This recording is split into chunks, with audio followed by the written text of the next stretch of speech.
Okay, we are going to now continue with entrepreneurs of development.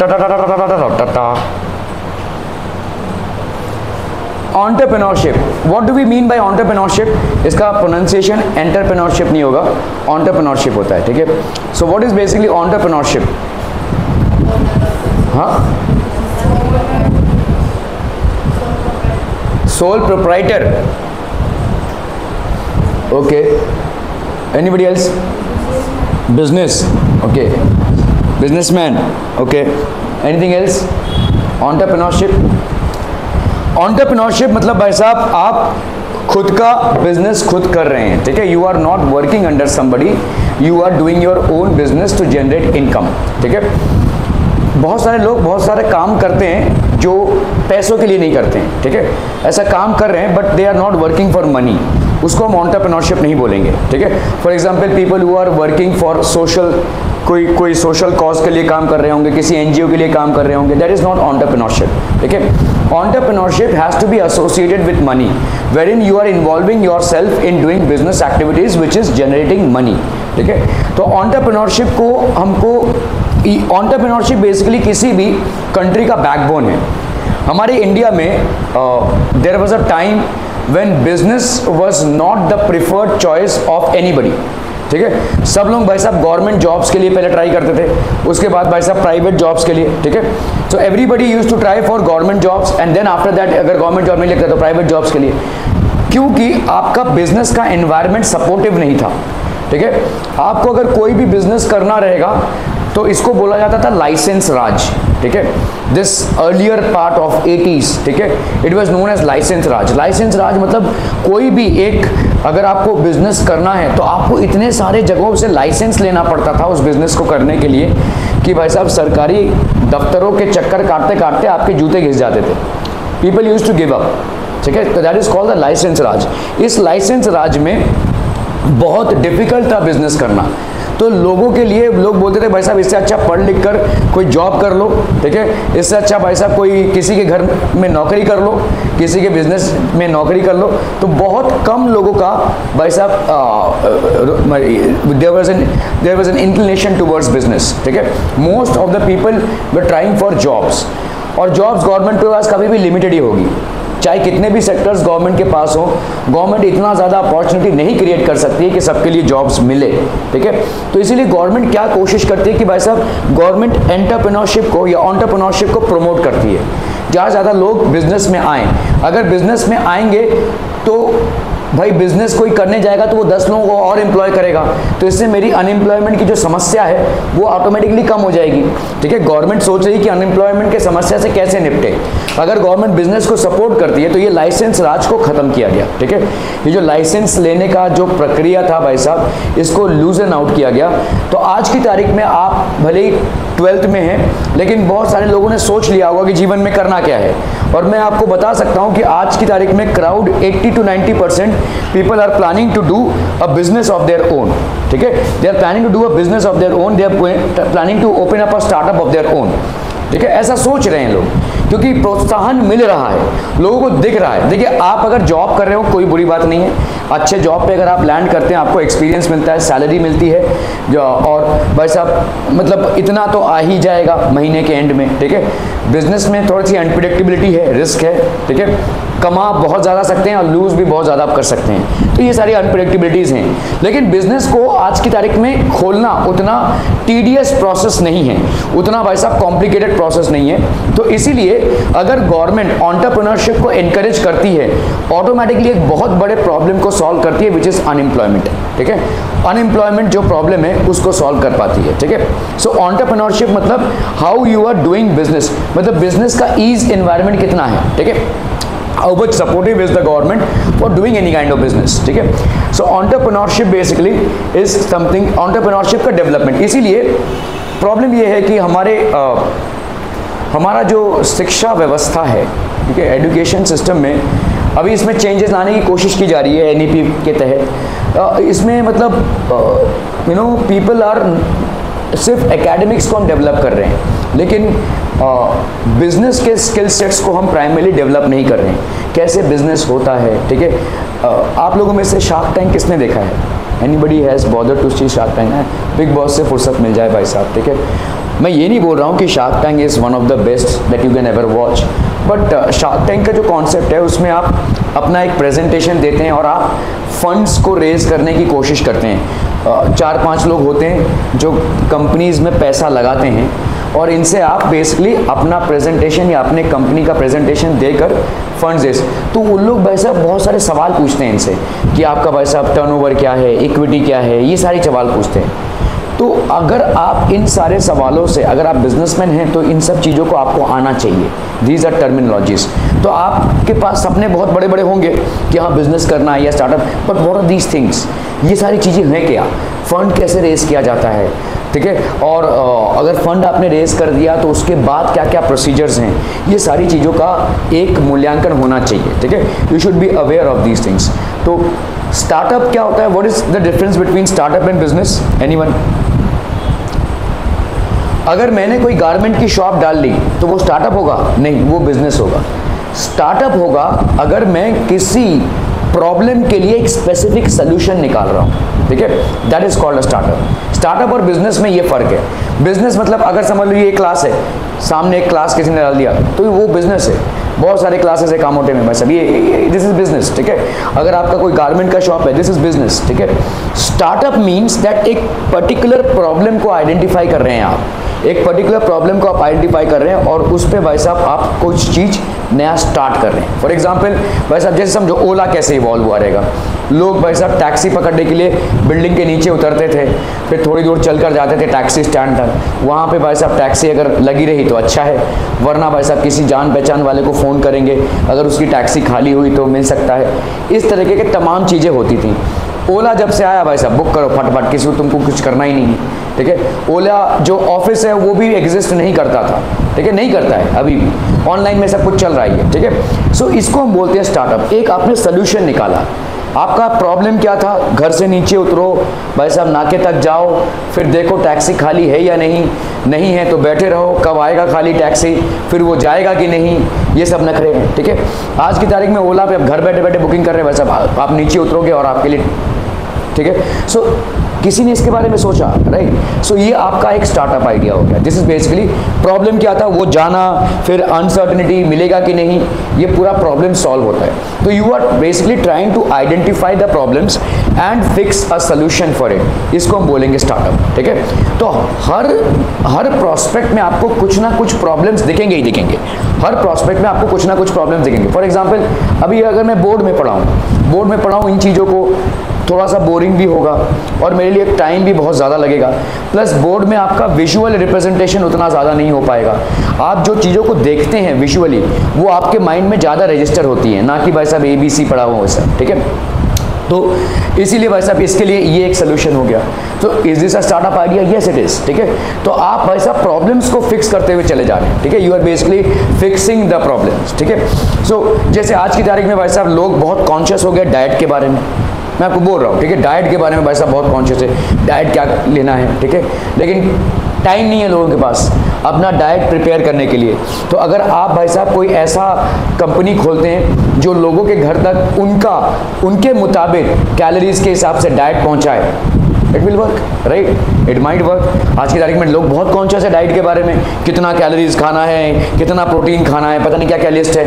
तो अगर आप customise diet plan सिर्फ बनाते ही नहीं हैं, कस्टमाइज डाइट प्लान घरों तक पहुंचाते भी हैं, पीपल विल प्रीफर इट, ठीक है, because they don't have time, ठीक है। सो ये सारी तमाम चीज़ें हैं जो स्टार्टअप में आती हैं। बिजनेस मतलब जो ट्रेंड है, जो पहले से ही चला आ रहा है वही आप चला रहे हैं। तो एंटरप्रेन्योरशिप भाई साहब बहुत ज़्यादा इंपॉर्टेंट है किसी भी इकोनॉमी के लिए, किसी भी कंट्री के लिए, और गवर्नमेंट इसको जितना ज़्यादा प्रोत्साहन या इनकरेज करेगी, गवर्नमेंट के प्रॉब्लम्स भी उतने ही ज़्यादा सॉल्व होंगे।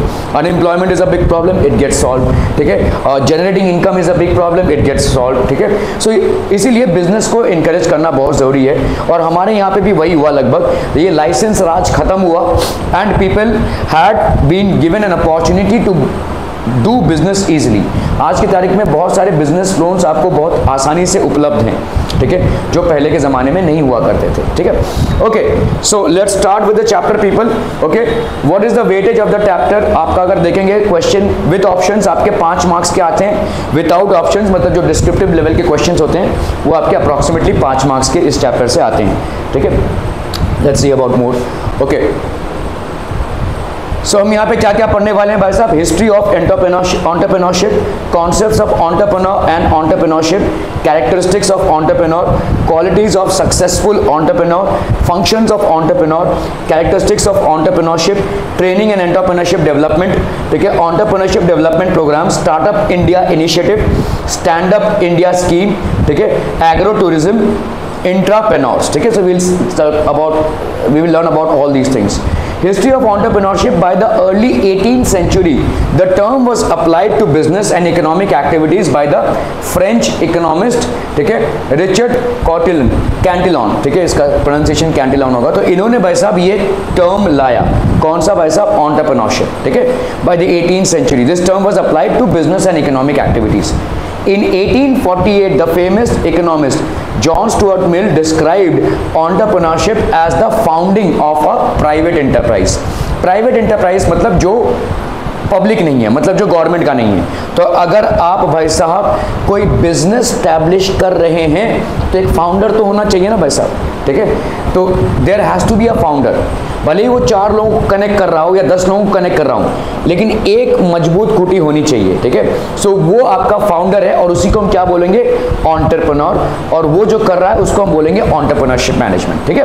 क्लियर है? Okay, as far as India is concerned, several factors are responsible for the slow growth of entrepreneurship in pre-independence era, ठीक है। तो प्री इंडिपेंडेंस एरा मतलब आपके इंडिपेंडेंस के पहले obviously we were a part of the British colonial empire and they were just encouraging their business and trade. वो हमको लूटने आए थे, और वो वही कर रहे थे। तो why would they promote anybody who is trying to become an entrepreneur from India, which means अगर उसको प्रमोट करते हैं तो वो इंडियन बिजनेसमैन होगा, वो इंडिया में कमाएगा। तो ये तो उनका इरादा ही नहीं था, ठीक है। At the time of independence industrial base of our economy was very poor. हम बहुत गरीब हो चुके थे क्योंकि हमारे ज़्यादा करके रॉ मटेरियल्स और जो भी है वो सब ब्रिटिशर्स लूट कर लेकर गए ही थे, ठीक है, at the time of independence. तो भाई देखो, कोई भी अगर आपको इंडस्ट्री खोलना है या फैक्ट्री खोलना है, मिनिमम रिक्वायरमेंट आपकी क्या है? Raw materials. और हम ऑलरेडी एग्जॉस्टेड थे रॉ मटेरियल्स के बारे में, ठीक है, we were already exhausted raw materials. The industries were facing many difficulties such as shortage of raw materials, shortage of capital, marketing problems etcetera, ठीक है। तो आपका भाई साहब शॉर्टेज ऑफ रॉ मटेरियल्स था, शॉर्टेज ऑफ कैपिटल भी था, ठीक है, एंड मार्केटिंग प्रॉब्लम्स भी थी आपकी। Are we clear on this one people? There were marketing problems as well. Shortage of raw materials क्योंकि ब्रिटिशर्स ऑलरेडी हमको एग्जॉस्ट कर चुके थे, ठीक है। What else was there people? Shortage of capital. हम अभी तक जब हमने अभी आज़ादी गेन की है तो ऑब्वियसली हमारे रिच कम्युनिटी बहुत ही कम था, hardly there were people who are rich, ठीक है। और क्या था भाई साहब? Marketing problems. मार्केटिंग प्रॉब्लम्स, किसी भी बिजनेस का भाई साहब एक नीड होता है कि मार्केटिंग करे, वो अपने प्रोडक्ट्स की प्रॉपर मार्केटिंग हो, और ये मार्केटिंग थी नहीं क्योंकि पूरा देश उस टाइम पे ना इंटरनेट था, ना भाई साहब टीवी था, रेडियो थोड़ा बहुत था और वो भी सबके पास नहीं था, ठीक है। तो मार्केटिंग करे तो कैसे करें, ठीक है। Okay, what else people? तो एंटरप्रेन्योर बेसिकली होता क्या है भाई साहब? असर्टिवनेस होना चाहिए, एंटरप्रेन्योर के पास स्किल्स होने चाहिए, नॉलेज होना चाहिए प्रोडक्ट के बारे में, लीडरशिप क्वालिटीज़ होनी चाहिए, प्रॉपर स्ट्रैटेजी होनी चाहिए। ये सब एंटरप्रेन्योर की क्वालिटीज़ हैं। He has to have these qualities, he और she has to have these qualities, ठीक है। क्योंकि अगर भाई साहब उसको खुद ही स्किल सेट नहीं होगा, ठीक है, तो वो एंटरप्रेन्योर, देखिए एंटरप्रेन्योर जो है ना वो एक पानी पूरी वाला भी एंटरप्रेन्योर है, वो कर रहा है ना कुछ, ठीक है, अपने से कर रहा है, वो he is trying to open up a business. किस तरह से वो पब्लिक को सर्व कर रहा है, कैसे रिलेशनशिप्स बना रहा है, ठीक है, किस तरह से वो भाई साहब पब्लिक के टेस्ट के मुताबिक चीज़ों को ऑफर कर रहा है, ये सारी तमाम चीज़ें हैं, ठीक है। So all these basically comes under entrepreneur. The word entrepreneur comes from the French verb entreprendre which means to undertake. Undertake मतलब जिम्मेदारी लेना, ठीक है। अंडरटेक मतलब किसी चीज में भाई साहब उसको आना, ठीक है, undertake. The concept of entrepreneur varies from industry to industry, country to country as well as from time to time. तो अलग अलग जगहों पे हम एंटरप्रेन्योर को अलग अलग तरीके से जानते हैं, ठीक है। टाइम टू टाइम ये वेरी करता है, कंट्री टू कंट्री वेरी करता है, as well as industry to industry भी वेरी करता है। कोई बहुत बड़े सॉफ्टवेयर कंपनी का मालिक, जैसे समझ लो इन्फोसिस के फाउंडर जो हैं नारायण मूर्ति, ही इज एन एंटरप्रेन्योर। भाई साहब रास्ते का जो पानी पूरी वाला है वो भी आपका एंटरप्रेन्योर है, ठीक है। Both are entrepreneur. सो तो ये आपका इंडस्ट्री टू इंडस्ट्री में डिफरेंस है, ठीक है। आपका भाई साहब कंट्री टू कंट्री में डिफरेंस है, ठीक है। आप भाई साहब किसी कम्युनिस्ट कंट्री, लेट से चाइना में आपने बहुत कम ही बिजनेसमैन लोगों के नाम सुने होंगे। चाइना में एक बिजनेसमैन का नाम सुना होगा आपने, जैक मा, ठीक है। So Jack Ma is basically the founder of Alibaba. बहुत फेमस हुए लेकिन अभी उनका नाम कहाँ है वो कुछ मालूम ही नहीं, क्योंकि चाइना में आपका भाई साहब कम्युनिस्ट इकोनॉमी है, वो कैपिटलिस्ट इकोनॉमी को फेवर नहीं करता है। चाइना में सब कुछ गवर्नमेंट है, ठीक है। तो ये एक बात है। अभी अगर यूएस में आप जाते हो, which is basically a pure capitalist economy, आप भाई साहब बहुत लोगों के नाम सुनोगे, Jeff Bezos, Bill Gates, Mark Zuckerberg, कितने लोग हैं। Most of the big businessmen today are from US, because capitalist economy है भाई साहब। वो इकोनॉमी आपके बिजनेस को सपोर्ट करती है। तो you will hair most of the founders of big companies from US, ठीक है। हमारा भाई साहब मिक्स्ड इकोनॉमी है, ठीक है। थोड़ा पार्टली गवर्नमेंट और थोड़ा पार्टली आपका प्राइवेट, ठीक है। सो कंट्री टू कंट्री आपका बिजनेस का एनवायरनमेंट के हिसाब से एंटरप्रेन्योर भाई साहब वेरी करते हैं। You would not find much of entrepreneurs out there in China, ठीक है। जैक मा हुए थे बहुत फेमस, लेकिन अभी तो कहाँ है कुछ मालूम नहीं, ठीक है। As well as from time to time भी भाई साहब बहुत सारा आपका डिफरेंस आता है, ठीक है। टाइम टू टाइम भी काफ़ी सारा डिफरेंस आता है। जैसे अभी अगर मैं बोलूँ 1980s के पहले एंटरप्रेन्योर्स की संख्या इंडिया में बहुत कम थी, क्योंकि भाई साहब जैसे मैंने बोला इंडिया में बिजनेस का एनवायरनमेंट बहुत ही मतलब इट वाज वेरी डिफिकल्ट, ठीक है। किसी ने वो मूवी देखी है क्या, गुरु? अभिषेक बच्चन की मूवी है, बहुत पहले आई थी ये, ठीक है। आई थिंक वो धीरूभाई अंबानी पे है actually, on his life basically. TV में बहुत बार आ चुकी होगी, अगर आपको कभी अपॉर्चुनिटी मिलती है तो उसको देखना। उसमें कैसे उसने पूरे बिजनेस को स्टैब्लिश किया, ठीक है, किस तरीके के उसको हर्डल्स आए, किस तरह से लोगों ने उसको अपोज किया, ये सारी तमाम चीज़ें हैं, ठीक है। तो बिजनेस मॉडल खड़ा करना कोई आम बात नहीं है, लेकिन बहुत इंटरेस्टिंग, ठीक है, बहुत इंटरेस्टिंग है। मतलब आप उसमें पूरा अपना जी जान डाल देते हो, ठीक है, because it's your baby and you will ensure that you are earning maximum out of it, ठीक है। So country to country as well as from time to time. तो एक टाइम के पहले भाई साहब बिजनेस एनवायरनमेंट इंडिया में supportive नहीं था, तो ऑब्वियसली आपका एंटरप्रेन्योर्स भी ज़्यादा नहीं थे। अभी के टाइम में आपका हर दूसरा आदमी पहले बिजनेस के बारे में सोच रहा है, फिर जॉब के बारे में सोच रहा है, ठीक है। सो एंटरप्रेन्योर्स आज की तारीख में भाई साहब ज़्यादा होने की कोशिश है, ठीक है। So time to time vary होती है, okay. Entrepreneurship is a purposeful activity of an individual or a group of associated individuals undertaken to initiate, maintain and increase profit by production and distribution of economic goods and services.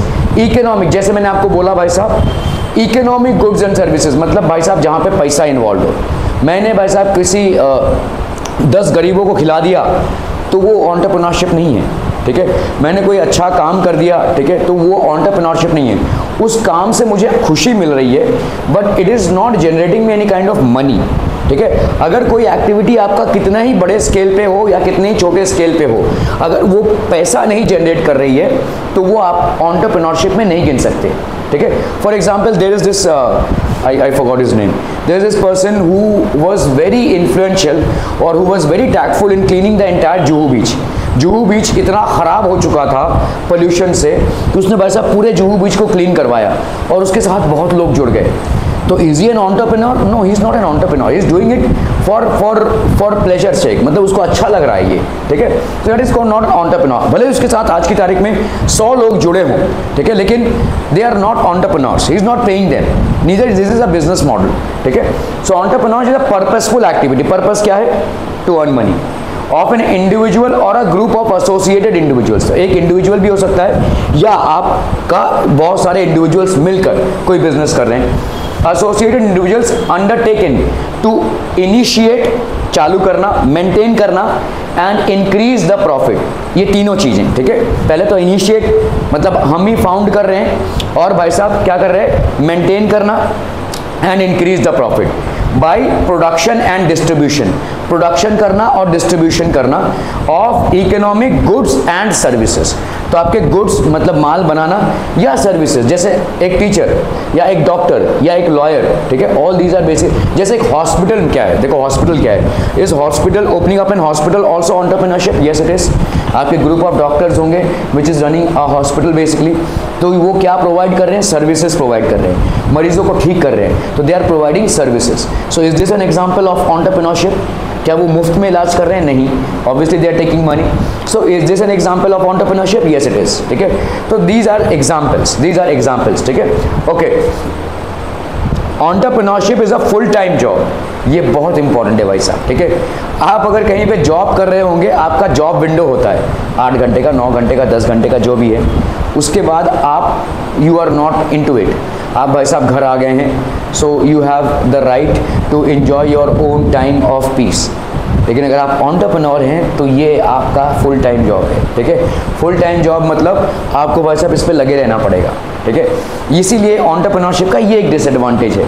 और advantage बोलो या disadvantage, क्योंकि देखो आप जब अपने से कुछ चीज़ क्रिएट कर रहे हो तो उसमें तो आपको जी जान डालना ही पड़ेगा, ठीक है, यू विल हैव टू। तो इसीलिए आपका ये फुल टाइम जॉब है। इट इज़ 24/7 365 डेज, ठीक है। इसमें भाई साहब कोई दो राय नहीं है, इसमें आप छुट्टी ले सकते हैं अपनी मर्जी से, ठीक है, अपनी मर्जी से कोई छुट्टी आप ले सकते हैं, लेकिन एंटरप्रेन्योरशिप आपका फुल टाइम होगा, ठीक है। यू विल ऑलवेज, जैसे अगर मैं समझ लो कोई दुकान चला रहा हूँ, या लेट्स से कोई भी समझ लो मैं किताबें बेचता हूँ, ठीक है, और पब्लिशर्स आते हैं मेरे पास, ठीक है। लेट्स से मैंने संडे ऑफ रखा है, let's say I keep a Sunday off. अगर कोई पब्लिशर मेरे को फ़ोन कर रहा है या कोई डीलर मेरे को फ़ोन कर रहा है, will I not pick up the call? और कोई समझ लो स्कूल वाला मेरे को फ़ोन कर रहा है to order books, irrespective of whether I do business or not, will I not answer their calls? I will, right? ठीक है, क्योंकि वो मेरे बिजनेस से जुड़ा हुआ है। आज को मैंने अगर उनका कॉल मिस कर दिया, वो किसी दूसरे को कॉल कर देंगे, I will lose the business opportunity, ठीक है। इसीलिए इसको फुल टाइम जॉब बोला जाता है, ठीक है। हो सकता है आपने संडे ऑफ लिया हो या कोई वीक डे आपने ऑफ लिया हो, लेकिन अगर आपको कॉल आ गया तो कम से कम आपको भाई साहब अटेंड तो करना पड़ेगा, ठीक है। फिर आप बात कीजिए कि हाँ भाई साहब कब डिलीवरी कर सकते हैं, क्या है क्या नहीं, ज़रूरत पड़ी तो भाई साहब आपको जाना भी पड़ेगा, ठीक है। सो ये सारी चीज़ें हैं, ये आपका फुल टाइम जॉब है, ठीक है, ये आपका फुल टाइम जॉब है। और आज की तारीख में बस सिर्फ यही एक चीज़ है जो लोगों को या तो जॉब में भेज रही है या तो एंटरप्रेन्योरशिप, यही एक डिवाइडिंग लाइन है। पहले के ज़माने में क्या था भाई साहब, इतना डिफ़िकल्ट है बिज़नेस को चलाना, लाइसेंस राज है, इतने सारे लाइसेंस लाने पड़ेंगे आपको, इतने सारे सरकारी दफ्तरों में जाकर आपको जूते घिसने पड़ेंगे, तब जाकर आपको एक बिज़नेस का लाइसेंस मिलता था। आज की तारीख में वो नहीं है, मतलब आप इजीली चट मंगनी पड़ गया भाई साहब, आप फटाफट आप कोई भी दुकान खोल सकते हैं, बिज़नेस चालू कर सकते हैं, ठीक है। कुछ चीज़ों के लाइसेंस अभी भी लगते हैं, फूड का लाइसेंस लगता है, अल्कोहल का लाइसेंस लगता है, ये सारी चीज़ों का लाइसेंस फिलहाल लगता है, लेकिन लाइसेंस आपके बहुत कम हो गए हैं, अभी लाइसेंस राज नहीं रहा। दूसरी बात ये है कि अगर आपका माइंडसेट ऐसा है कि भाई साहब मुझे फैमिली के साथ टाइम स्पेंड करना है, मैं उतना ज़्यादा टेंशन लाइफ में नहीं लूँगा और जितना भी कमाई होगा उससे हम कर लेंगे, तो आप जॉब में जाएंगे। क्योंकि अगर आप एंटरप्रेन्योर हैं तो आपको टेंशन लेना पड़ेगा, ठीक है। आपका भाई साहब हमेशा टिक टिक टिक टिक टिक टिक भाई साहब घड़ी चल रही है, as if the time is going on and it's not generating money, ठीक है। So that is how it is, ठीक है। वॉरेन बफेट यूज्ड टू से कि an effective businessman is one who is making money even when he is sleeping, ठीक है। भाई साहब जब सो रहा है तब भी उसका पैसा मल्टीप्लाई हो रहा है। That's what Warren Buffett used to say, ठीक है। Warren Buffett was one or is rather one of the richest men in, और उन्होंने 11 साल की उम्र में पहला शेयर खरीदा था अपना। 11 साल की उम्र में वो पेपर डालते थे ऐसे, ठीक है, यूज टू न्यूज़पेपर डालते थे घरों में, पहला शेयर खरीदा था आपका 11 साल की उम्र में। खैर, so use to say that a person who is making money, effective businessman वो है कि जब वो जो सो रहा है तब भी उसका भाई साहब मनी मल्टीप्लाई हो रहा है, ठीक है। So that's how it is. तो आपका भाई साहब एंटरप्रेन्योरशिप में भाई साहब फुल टाइम जॉब है ये, ठीक है। आप एक बार घुस गए उसमें तो भाई साहब निकल नहीं सकते, और अगर निकल गए तो फिर बिजनेस गया, ठीक है। And requires dedication and hard work, तो बहुत सारा डेडिकेशन चाहिए। That is your baby basically, you are maintaining it, तो आपको भाई साहब उसमें बहुत ज़्यादा डेडिकेशन और हार्डवर्क करना पड़ेगा, ठीक है। Entrepreneurs are innovators. इनोवेटर्स मतलब इनका थिंकिंग चलना चाहिए। मतलब अगर मेरा कॉम्पिटिटर ये कर रहा है तो कॉम्पिटिटर से आगे जाने के लिए मैं क्या करूँ, what additional steps could I ensure कि क्लाइंट उसके पास ना जाकर मेरे पास आए। ठीक है, सो दीज आर बेसिकली, तो आपको हर समय कुछ ना कुछ इनोवेटिव थॉट प्रोसेस लगाना पड़ेगा।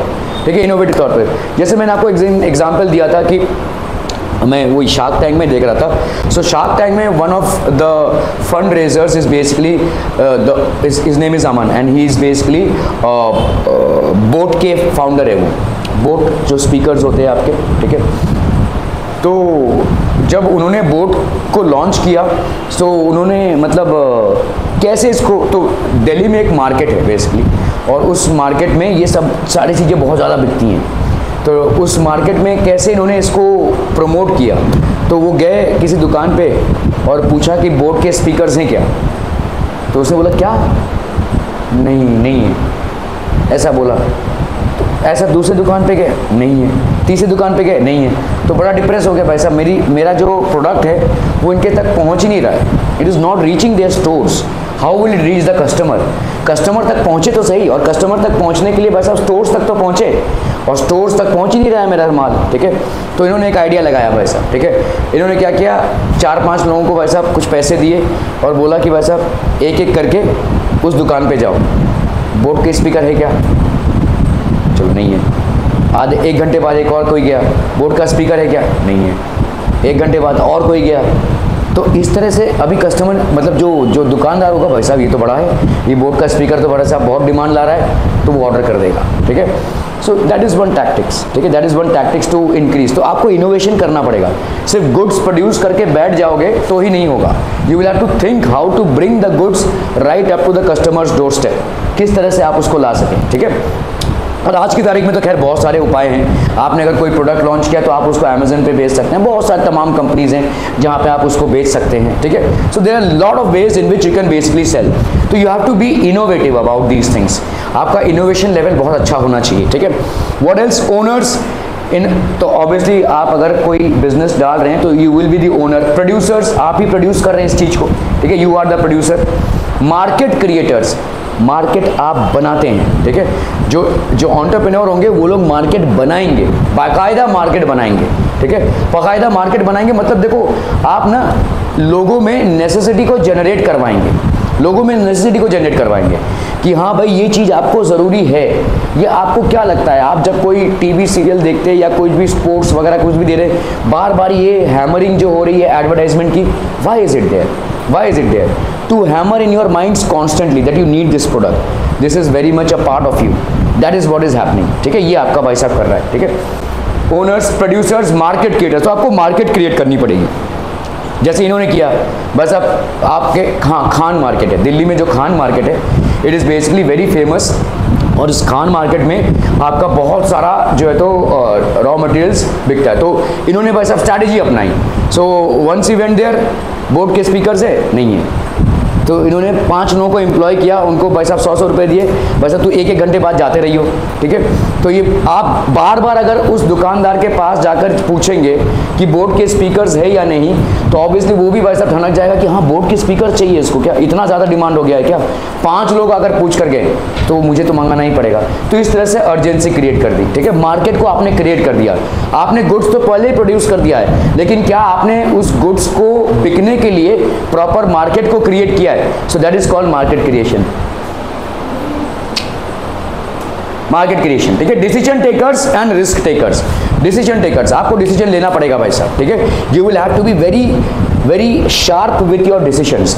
आपके एंटरप्रेन्योरशिप में आपका भाई साहब डिसीजन मेकिंग बहुत मायने रखता है। ठीक है, किसको एम्प्लॉय करना है, कितना क्लाइंट को अप्रोच करना है, कैसे क्लाइंट को अप्रोच करना है, and so on and so fourth. आज की तारीख में तमाम वीडियोस अवेलेबल हैं जहां पे आप देख सकते हैं कि कैसे आप शार्पनेस से कॉन्ट्रैक्ट्स खींचते हैं। ठीक है, so how basically you manage it. These are decision takers and risk takers. Risk तो लेना पड़ेगा। ठीक है, एक मूवी आई थी ना, वो हर्षद मेहता पे थी एक्चुअली, दिस मूवी वॉज, उसमें डायलॉग था ना, वो बेसिकली इज मेकिंग मनी, तो रिस्क ले रहा है वो, तो सब लोग बोले इतना रिस्क तो क्यों ले रहा है? बोला रिस्क है तो रिस्क है भाई साहब, ठीक है। सो अगर हम रिस्क लेंगे तो पैसा बनेगा, पैसे से पैसा। तो yes, you have to be risk takers, ठीक है। आप भाई साहब अरे पैसा लगाया, पता नहीं भाई साहब पैसा इसमें से हम उठा पाएंगे ना, ये सोचते बैठेंगे तो नहीं होगा। बिजनेस में आपको रिस्क लेना पड़ेगा, ठीक है। Whatever money you are investing, it might give you results और it might not give you results. आप थोड़ा सा थॉटफुल होकर देखिए कि हाँ भाई साहब रिजल्ट आएगा, इसकी कितनी पॉसिबिलिटी है, रिजल्ट नहीं आएगा, इसकी कितनी पॉसिबिलिटी है, and then take the risk, ठीक है। तो मनी तो आपको इन्वेस्ट करना पड़ेगा, ठीक है। एफर्ट्स भी आपको डालने पर, सारी चीज़ें आपकी दांव पे लगी हुई हैं, सारी चीज़ें आपकी दांव पे लगी हुई हैं, सिर्फ पैसा नहीं, ठीक है। आपने जो लोगों को अपने साथ लिया है, जो काम आप कर रहे हैं, आपके स्किल को, आपके नॉलेज को, सारी चीज़ों को आपने दांव पे लगाया है, तो आपका प्रॉफिट भी बन सकता है या आप लर्निंग कर सकते हैं, ठीक है। Okay, decision takers and risk takers. Characteristics of an entrepreneur, क्या क्या भाई साहब कैरेक्टरिस्टिक्स होने चाहिए एंटरप्रेन्योर के? फ्यूचर विजन, बहुत ज़रूरी है कि भाई साहब फ्यूचर प्लानिंग हो, ठीक है। बहुत कम लोग, बहुत ज़्यादा लोग बिजनेस में इन्वॉल्व होते हैं,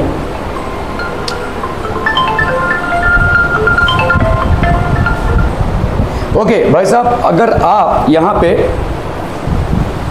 एंटरप्रेन्योर हैं तो आपका फ्यूचर विजन बहुत ज़्यादा मैटर करता है। आप भाई साहब चलो चलो चलो बिजनेस करते हैं भाई साहब, बिजनेस में उतर गए भाई साहब, कहाँ जाना है, क्या करना है, ठीक है।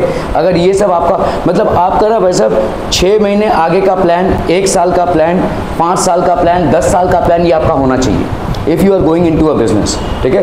कि भाई साहब मेरे को 10 साल में यहाँ से यहाँ तक पहुँचना है, ये आपके रिटर्न होने चाहिए और उसको आपको प्रूव करना पड़ेगा, ठीक है। So you should have a future vision कि आपको भाई साहब क्या, सिर्फ पैसा ही नहीं, ठीक है, आपकी कंपनी कहाँ तक एक्सपैंड करेगी, कितने वॉल्यूम में एक्सपैंड करेगी, कितना प्रोडक्शन करेगी, कितने लोगों को एम्प्लॉय करेगी, ठीक है, और आप बाकी कितनी चीज़ों में वेंचर आउट करेंगे, ये सारा प्लान होना चाहिए। बहुत लाजमी है कि ये सारे प्लान सक्सेसफुल नहीं होंगे या शायद जितना आपने प्लान बनाया होगा उससे ज़्यादा सक्सेसफुल हो जाएंगे। सो ऐसा नहीं है कि सारी चीज़ें भाई साहब प्लान के मुताबिक होंगी, लेकिन प्लान तो होना चाहिए ना भाई साहब, ठीक है, कि आप टारगेट क्या कर रहे हैं। Until unless you set yourself targets, you will not improve. आपका स्टडी करिकुलम है क्या? टारगेट ही तो है। Isn't it that आपका भाई साहब यूनिट टेस्ट होता है, आपका सेमेस्टर होता है, फिर फाइनल बोर्ड का एग्जाम होगा, ये सारे जो आपके टेस्ट हैं ये बेसिकली क्या हैं? ये आपके लिए टारगेट्स ही तो हैं, आपको अचीव करना है।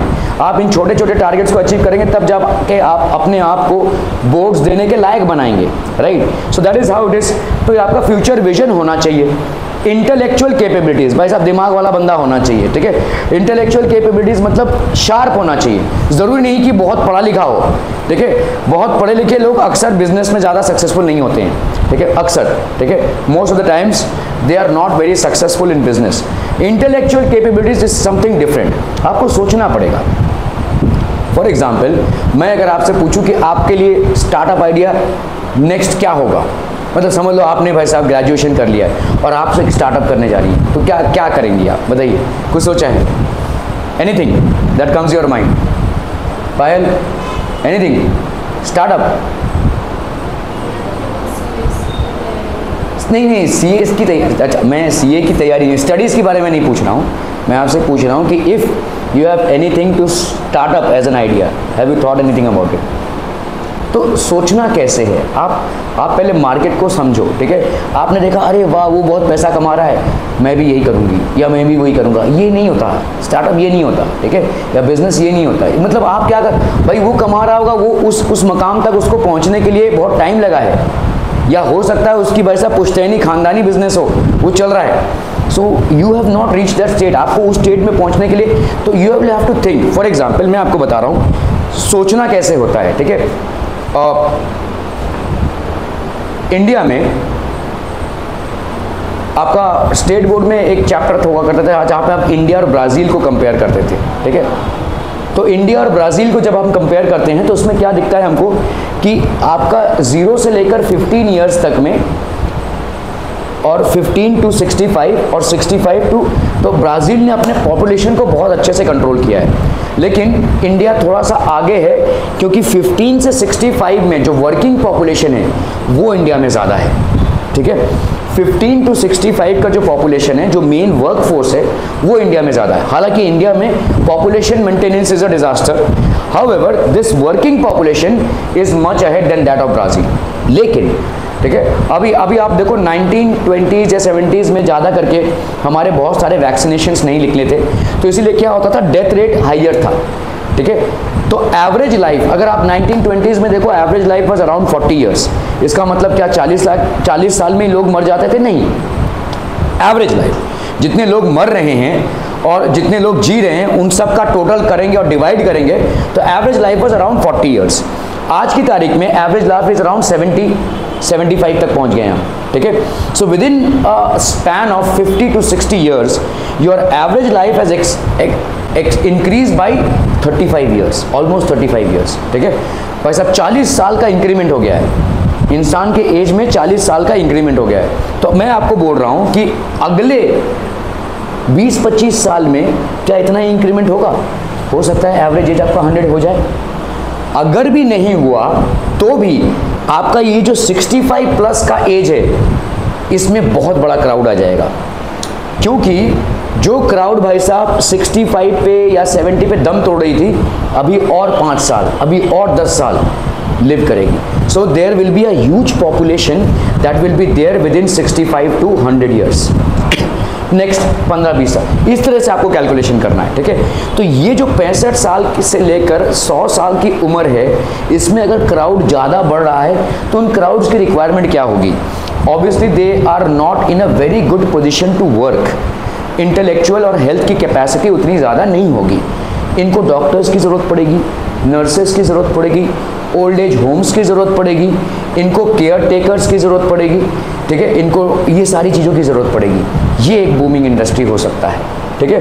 तो इस तरह से आपको कैलकुलेशन करना है। ये देख के नहीं कैलकुलेशन करना है कि भाई साहब अरे वाह उसका बहुत अच्छा चल रहा है, मैं भी एक गारमेंट का शॉप डाल देता हूँ, अरे वो होटल तो क्या चल रहा है, मैं भी एक होटल का शॉप। ये ऐसे नहीं होता बिजनेस, ठीक है। आप प्रॉपर कैलकुलेशन करो कि भाई साहब किस चीज़ का अभी मुझे दिख रहा है स्कोप, इस चीज़ का स्कोप दिख रहा है। तो in the next 10 to 15 years you will see a huge amount of population in the 65 plus year bracket and try and understand what are their requirements, और उन requirements को किसी एक requirement को आप fulfill अगर कर लेते हो, बिजनेस क्लिक हो जाएगा, ठीक है। So that is how you identify things, that is how you identify the market, that is how you do the calculations before you actually land up into entrepreneurship management. Are we clear on this one people, ठीक है। तो इस तरह से आपको सोचना पड़ेगा। Technical knowledge आपको होना चाहिए भाई साहब। टेक्निकल नॉलेज मतलब आपको बहुत पढ़ा लिखा होना है ऐसा नहीं है, but whatever you are dealing with, अगर आप मशीन्स चला रहे हैं, जैसे एक मैकेनिक है, मोटर मैकेनिक है भाई साहब, अगर उसको मालूम ही नहीं कि अंदर क्या है, वो क्या खाक मैकेनिक गिरी कर लेगा, है ना। 2 व्हीलर का हो या 4 व्हीलर का हो, उतना टेक्निकल नॉलेज तो उसको होना चाहिए ना भाई साहब।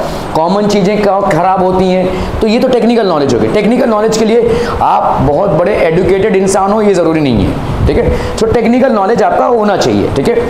कम्युनिकेशन स्किल्स बहुत अच्छी होनी चाहिए, ठीक है। हम बोलते हैं ना भाई साहब कि डॉक्टर्स जैसे समझो, डॉक्टर्स भी बिजनेसमैन ही तो हैं एक टाइप के, है कि नहीं। तो doctors treat more by their words rather than their by their medicine. अगर कोई डॉक्टर है जो आपको अच्छे से बात करता है तो वहीं पे काफ़ी सारे इलाज हो जाती है रादर देन बाय मेडिसिन, ठीक है। उस डॉक्टर को भाई साहब ज़्यादा लोग जाएंगे, ठीक है। सो सिर्फ डॉक्टर की बात ही नहीं कर रहा हूँ मैं, जो भी इंसान आपसे भाई साहब प्यार से और पेश आता है तो ऑब्वियसली बात है कि भाई साहब लोग उसकी तरफ आकर्षित होंगे, ठीक है। सो व्यवहार बहुत बड़ी चीज़ है, बिजनेस में व्यवहार बहुत बड़ी चीज़ है।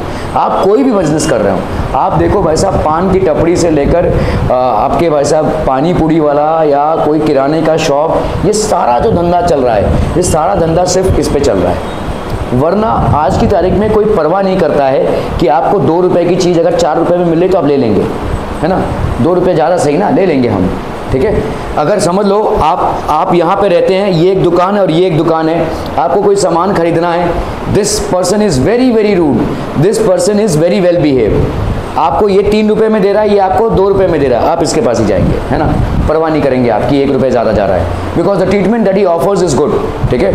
Okay, so communication skills is very important, how you interact with your customers, it's very important in business. Hard work तो ऑब्वियसली इसका कोई सब्स्टिट्यूट नहीं है। अगर आप बिजनेस खड़ा करना चाहते हैं तो जैसे मैंने और यहाँ पे डिस्कस भी हुआ कि it is a full time job. आप बोलेंगे आज रेस्ट है, आज मैं बिजनेस नहीं देखूंगा, ऐसा नहीं होगा भाई साहब। देखना पड़ेगा, फ़ोन कॉल अटेंड करना पड़ेगा, क्लाइंट ने बुलाया तो जाना पड़ेगा, क्लाइंट कुछ डिस्कस करना चाहते, क्योंकि भाई साहब क्लाइंट के पास आज की तारीख में ऑप्शंस है, हर बिजनेस में बहुत सारे ऑप्शंस हैं, बहुत सारे, तुम नहीं तो कोई और सही ऐसा ही है ना।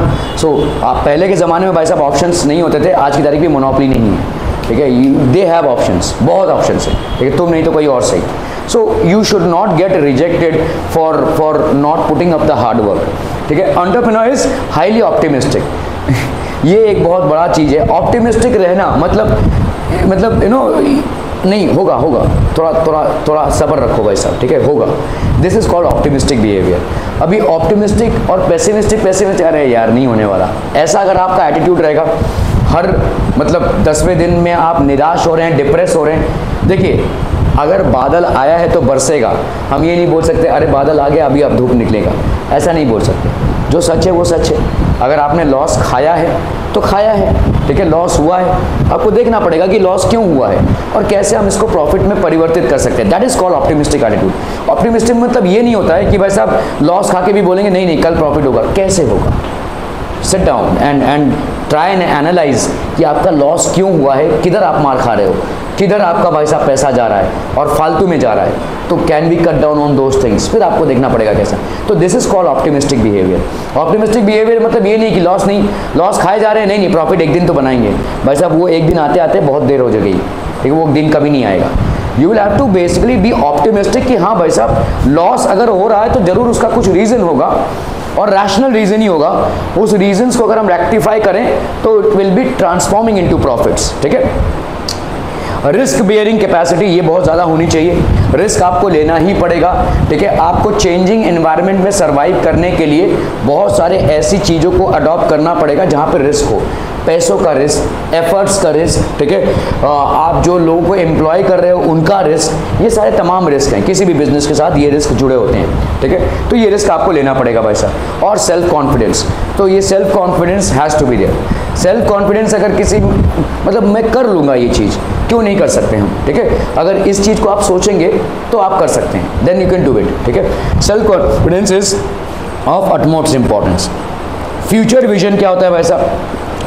An entrepreneur is well informed and well aware about the current market scenario, external business environment, ठीक है। तो आपका भाई साहब करंट मार्केट सिनेरियो क्या है आज की तारीख में, क्या और एक्सटर्नल बिजनेस एनवायरनमेंट क्या है, ये उसको जानकारी है, ही नोज अबाउट इट, ठीक है। मैंने कहीं तो पढ़ा था कि if you have a vision of a year cultivate flowers, ठीक है। If you have a vision of maybe let's say 10 years then cultivate trees, ठीक है। And if you have a vision of eternity, मतलब हमेशा का vision हो आपका, then cultivate people, ठीक है। आप भाई साहब पीपल में अपना कल्चर लाइए, ठीक है। Cultivate people, you will have a vision of eternity, ठीक है। तो इसीलिए बहुत ज़रूरी है कि आप अपने वर्क फोर्स को प्रॉपर एक्सपेक्टेशन सेटअप कीजिए, उनको पूरा एटीट्यूड में लाइए कि किस तरह से काम होता है, ये बहुत ज़रूरी है, ठीक है। An entrepreneur is well informed and well aware about the current market scenario and external business environment. Also, he has good foresight and about future market situation. Foresight इसका होना चाहिए। विजन मतलब क्या है? Foresight कि भाई साहब अगले 5 महीनों में मार्केट कहाँ होगा, अगले 1 साल में मार्केट कहाँ होगा, कितना प्रॉफिट होगा, कितना लॉस होगा, ये इसको बोलते हैं फोरसाइट। ये आपका होना चाहिए, ठीक है। अगर आप एंटरप्रेन्योर हैं, अगर आप बिजनेसमैन हैं, सो this is a foresight that you should be having. ये फोरसाइट की कैपेसिटी आपके अंदर होनी चाहिए, ठीक है। आप एक ऐसा बिजनेस कर रहे हैं भाई साहब 1 साल बाद पता नहीं क्या होगा, भाई साहब 5 साल बाद क्या होगा, ये सब आपको मालूम नहीं है, so then you are not in a position to run the business, ठीक है। You should be able to have a clear foresight about these things. Intellectual capabilities क्या होती है, बहुत इंपॉर्टेंट है, ठीक है। An entrepreneur has strong intellect, it means he is reasonably intelligent and has the ability to analyse business situations, ठीक है। तो ये रीजनेबली इंटेलिजेंट मतलब रीजन के साथ इंटेलिजेंट। दिमाग तो बहुत लोगों को होता है लेकिन प्रॉपर तरीके से नहीं इस्तेमाल करते हैं, ठीक है। सो रीजनेबली इंटेलिजेंट मतलब वो इंटेलिजेंस को रीजन के साथ इस्तेमाल कर रहा है, ठीक है। And has the ability to analyse business situation, जो भी बिजनेस की सिचुएशन है उसको वो एनालाइज कर रहा है प्रॉपरली, ठीक है। He is able to analyse it properly. Technical knowledge, ये तो आपका भाई साहब सबका होना चाहिए। जिस बिजनेस में आप हैं कम से कम उस बिजनेस का टेक्निकल नॉलेज आपको होना चाहिए, ठीक है। You should be having technical, N entrepreneur has good technical knowledge about his business. In fact he has the ability to constantly update himself with the latest changes in the product, process and technology, ठीक है। तो अपने आप को ना, जो लोग businessman होते हैं, इफेक्टिव बिजनेसमैन, ठीक है, वो प्रोडक्ट पे, प्रोसेस पे और टेक्नोलॉजी में कांस्टेंट इंप्रूवमेंट करते रहते हैं। मैंने देखा था जब कोरोना चल रहा था तो बहुत सारे टीचर्स जो थोड़े से एजेड हैं वो ऑनलाइन हम नहीं पढ़ाएंगे भाई साहब, ठीक है, ऐसा बोलेंगे तो कैसा चलेगा, ठीक है। तो बहुत सारा क्लैश हो रहा था। तो आप देखोगे बहुत सारे एजेड टीचर्स को स्कूल ने रिमूव कर दिया क्योंकि they were not comfortable in taking online classes. आपको चेंज करना पड़ेगा भाई साहब, कैसे करोगे आप कैसे एजुकेशन स्ट्रीम को प्रमोट कर पाओगे? नहीं कर पाओगे ना। You will have to make some changes और ये तो आपका टाइम का रिक्वायरमेंट है, ठीक है। सो आपको भाई साहब चेंजेस इन द प्रोडक्ट, आप ऑफलाइन पढ़ा रहे हैं, अच्छी बात है, बहुत अच्छे टीचर होंगे, लेकिन अभी आपके पास स्कोप नहीं है तो आपको वही चीज़ ऑनलाइन में पढ़ानी पड़ेगी। तो you will have to upgrade yourself with how to make a PPT, with how to present yourself online, कैसे भाई साहब माइक एडजस्टमेंट करना है, कैसे भाई साहब आप उसको पीसी या लैपटॉप में कैसे उसको स्क्रीन शेयरिंग करेंगे, ये सारी चीज़ें तमाम आपको थोड़ी बहुत तो मुश्किल से मतलब जाननी ही पड़ेगी।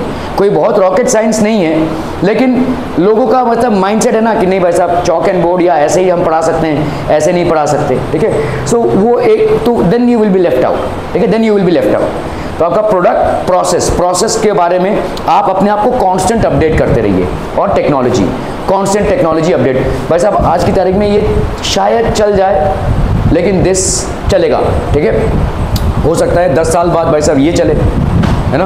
आपने देखा रहेगा कि भाई साहब स्क्रीन जैसे होता है, हम यहाँ पढ़ा रहे हैं, आप वो देख रहे हैं, हो सकता है, ठीक है। So things are upgrading, you have to upgrade yourself according to what has been done, ठीक है। So in fact he also has the ability to constantly update himself with latest changes in the product. आज के ज़माने में क्या आप वो एक पुराने ज़माने का जो नोकिया का डब्बा फ़ोन आता था वो खरीदेंगे?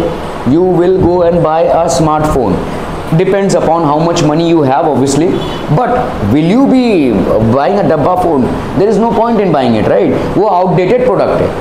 आज की तारीख में भाई साहब विंडोज़ 11 चल रहा है, आप क्या विंडोज़ 98 लेकर बैठेंगे? नहीं, आउटडेटेड प्रोडक्ट है, ठीक है। सो ये आउटडेटेड प्रोडक्ट्स हैं, तो आपने अगर अपने आप को अपग्रेड नहीं किया, आप बोलेंगे नहीं मैंने तो विंडोज़ 98 जैसा काम करते वैसा ही काम करूँगा, मैं विंडोज़ 11 में कैसे काम करूँ? तो विंडोज़ 98 भाई साहब मिलेगा ही नहीं आपको, ठीक है। सो आपको अपडेट करना पड़ेगा। You will have to constantly keep on updating yourself with regards to the product, with regards to the process as well as the technology. So there has to be a constant updation that needs to happen, ठीक है। Communication skills. An entrepreneur is a good communicator who is able to express his ideas and strategies very effectively. तो entrepreneur हमेशा एक good communicator होगा, ठीक है। अपने ideas को, अपने वर्कफोर्स को उसे एक्सप्लेन करना है, क्लाइंट्स को एक्सप्लेस करना है, डीलर से उसको डील करनी है, ठीक है, प्लस जितने भी सारे लोगों से उसको डील करना है। So he has to be a very good communicator, मतलब लोगों को वो मंत्रमुग्ध कर दे भाई साहब अपने कम्युनिकेशन से, ठीक है।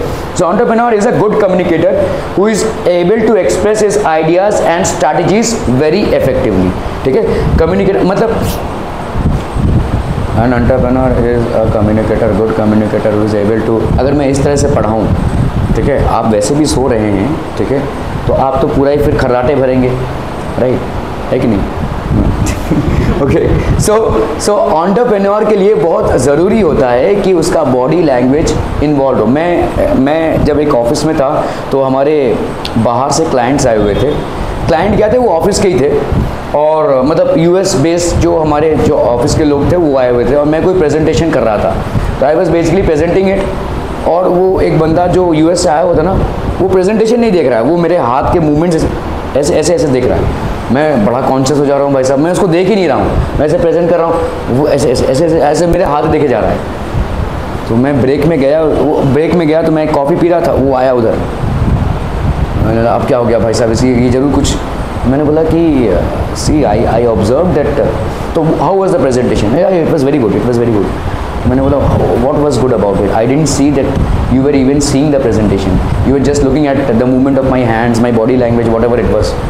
Yes, that was what I was doing, ठीक है। इफ़ तो उन्होंने बोला कि भाई प्रेजेंटेशन तो कोई भी बना लेगा, फैंसी प्रेजेंटेशन बनाना कोई बड़ी बात नहीं है, लेकिन जो प्रेजेंट कर रहा है उसका कितना इन्वॉल्वमेंट है उसके बॉडी लैंग्वेज से पता चलता है, ठीक है। एक बोगस सा प्रेजेंटेशन भी अच्छा हो सकता है अगर जो प्रेजेंट कर रहा हो वो उसमें इन्वॉल्व हो, और ना entrepreneur good communicator was able to express, ऐसे चल सकता है ना वैसा भी, ठीक है।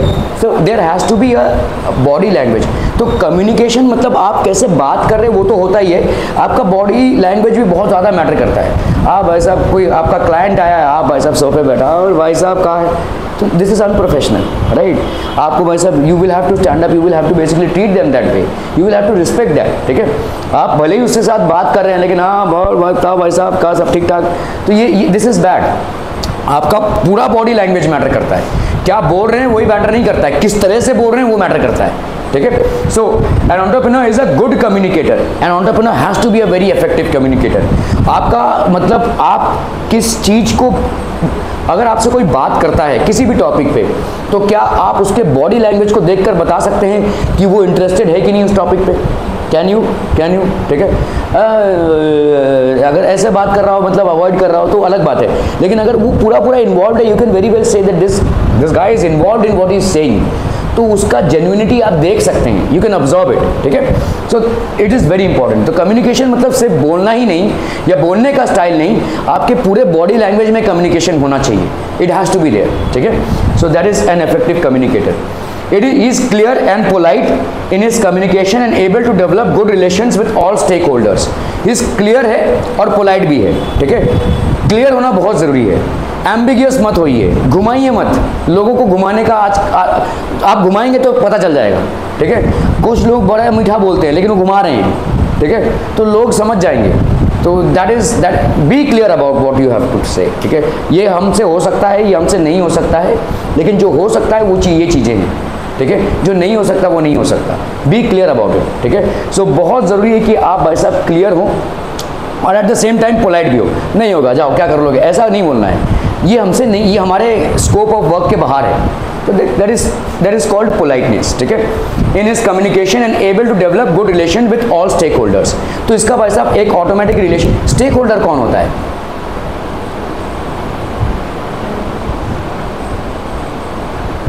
समझ लो भाई साहब, समीक्षा ने एक कंपनी बनाई और हम सब उसमें एम्प्लॉई हैं, हम सब एम्प्लॉई हैं, अलग अलग ग्रेड्स पे हम लोग, अलग अलग पे ग्रेड्स पे, अलग अलग डिपार्टमेंट में हम सब काम कर रहे हैं, मैं भी, ठीक है। तो am I a stakeholder in her company? Yes I am, ठीक है, yes I am a stakeholder, ठीक है। मैं कैसे बर्ताव करता हूँ ये बहुत ज़रूरी है, ठीक है। So I am a stakeholder. Shareholder होता है जो कंपनी के शेयर्स खरीदता है, ठीक है। आप सब इस कंपनी के स्टेक होल्डर हैं, you are a stakeholder. मैं आपको एग्जांपल दे रहा हूँ, मेरे ऑफिस की एक पार्टी थी, तो ऑब्वियसली पार्टी में तो दारू पीते ही हैं लोग, तो हम मतलब किसी बार में गए तो सब लोग गए, उसमें मतलब पूरा बार को ही बुक किया था।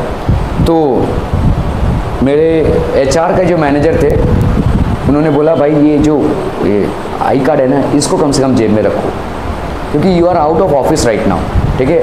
आई don't want people to see that you belong to this office, it's your party, enjoy whatever you want to do, but keep this out, क्योंकि आप स्टेक होल्डर हैं। पीने के बाद भाई साहब किसी का भी क्या पता नहीं क्या रवैया रहे, क्या कर डाले, लेकिन कंपनी का नाम बदनाम होगा ना। So we said please put in the bag और प्लीज़ कीप इट असाइड, ठीक है। सो ये बहुत ज़रूरी है कि आप इस चीज़ को समझें कि ये सारे जितने भी लोग हैं जिसके लिए जो आपके लिए काम कर रहे हैं, ये आपके स्टेक होल्डर्स हैं, they put themselves at stake in your company. वो रोज आ रहे हैं भाई साहब, तो they are putting themselves at stake in your company, ठीक है। थिंग्स आर एट स्टेक, तो उनका रेपुटेशन और आपका रेपुटेशन अलाइंड है। अभी वो भाई साहब रास्ते में दारू पी के कुछ चिल्लम चिल्ली कर रहे होंगे तो लोग बोलेंगे अरे भाई साहब उस कंपनी का बंदा ही है, ठीक है। सो आपका नाम बदनाम होगा, है ना। समझ लो कोई कॉलेज का कोई टीचर है और वो भाई साहब रास्ते में भाई साहब कुछ भी उल्टे पुल्टे चीज़ कर रहा है तो कॉलेज बदनाम होगा भाई साहब, ठीक है। ये क्या, यहाँ के प्रोफेसर हैं ये क्या हरकत कर रहे हैं, ठीक है। तो स्टेक होल्डर हो जाता है ये, ठीक है। हार्ड वर्क, इसका भाई साहब कोई सब्सिट्यूट नहीं है, I don't think I need to explain this. Hard work तो भाई साहब बहुत ज़्यादा करना पड़ेगा, लॉन्ग आवर्स ऑफ वर्क है, छुट्टी शायद ना मिले, ठीक है, specially during starting phase of business.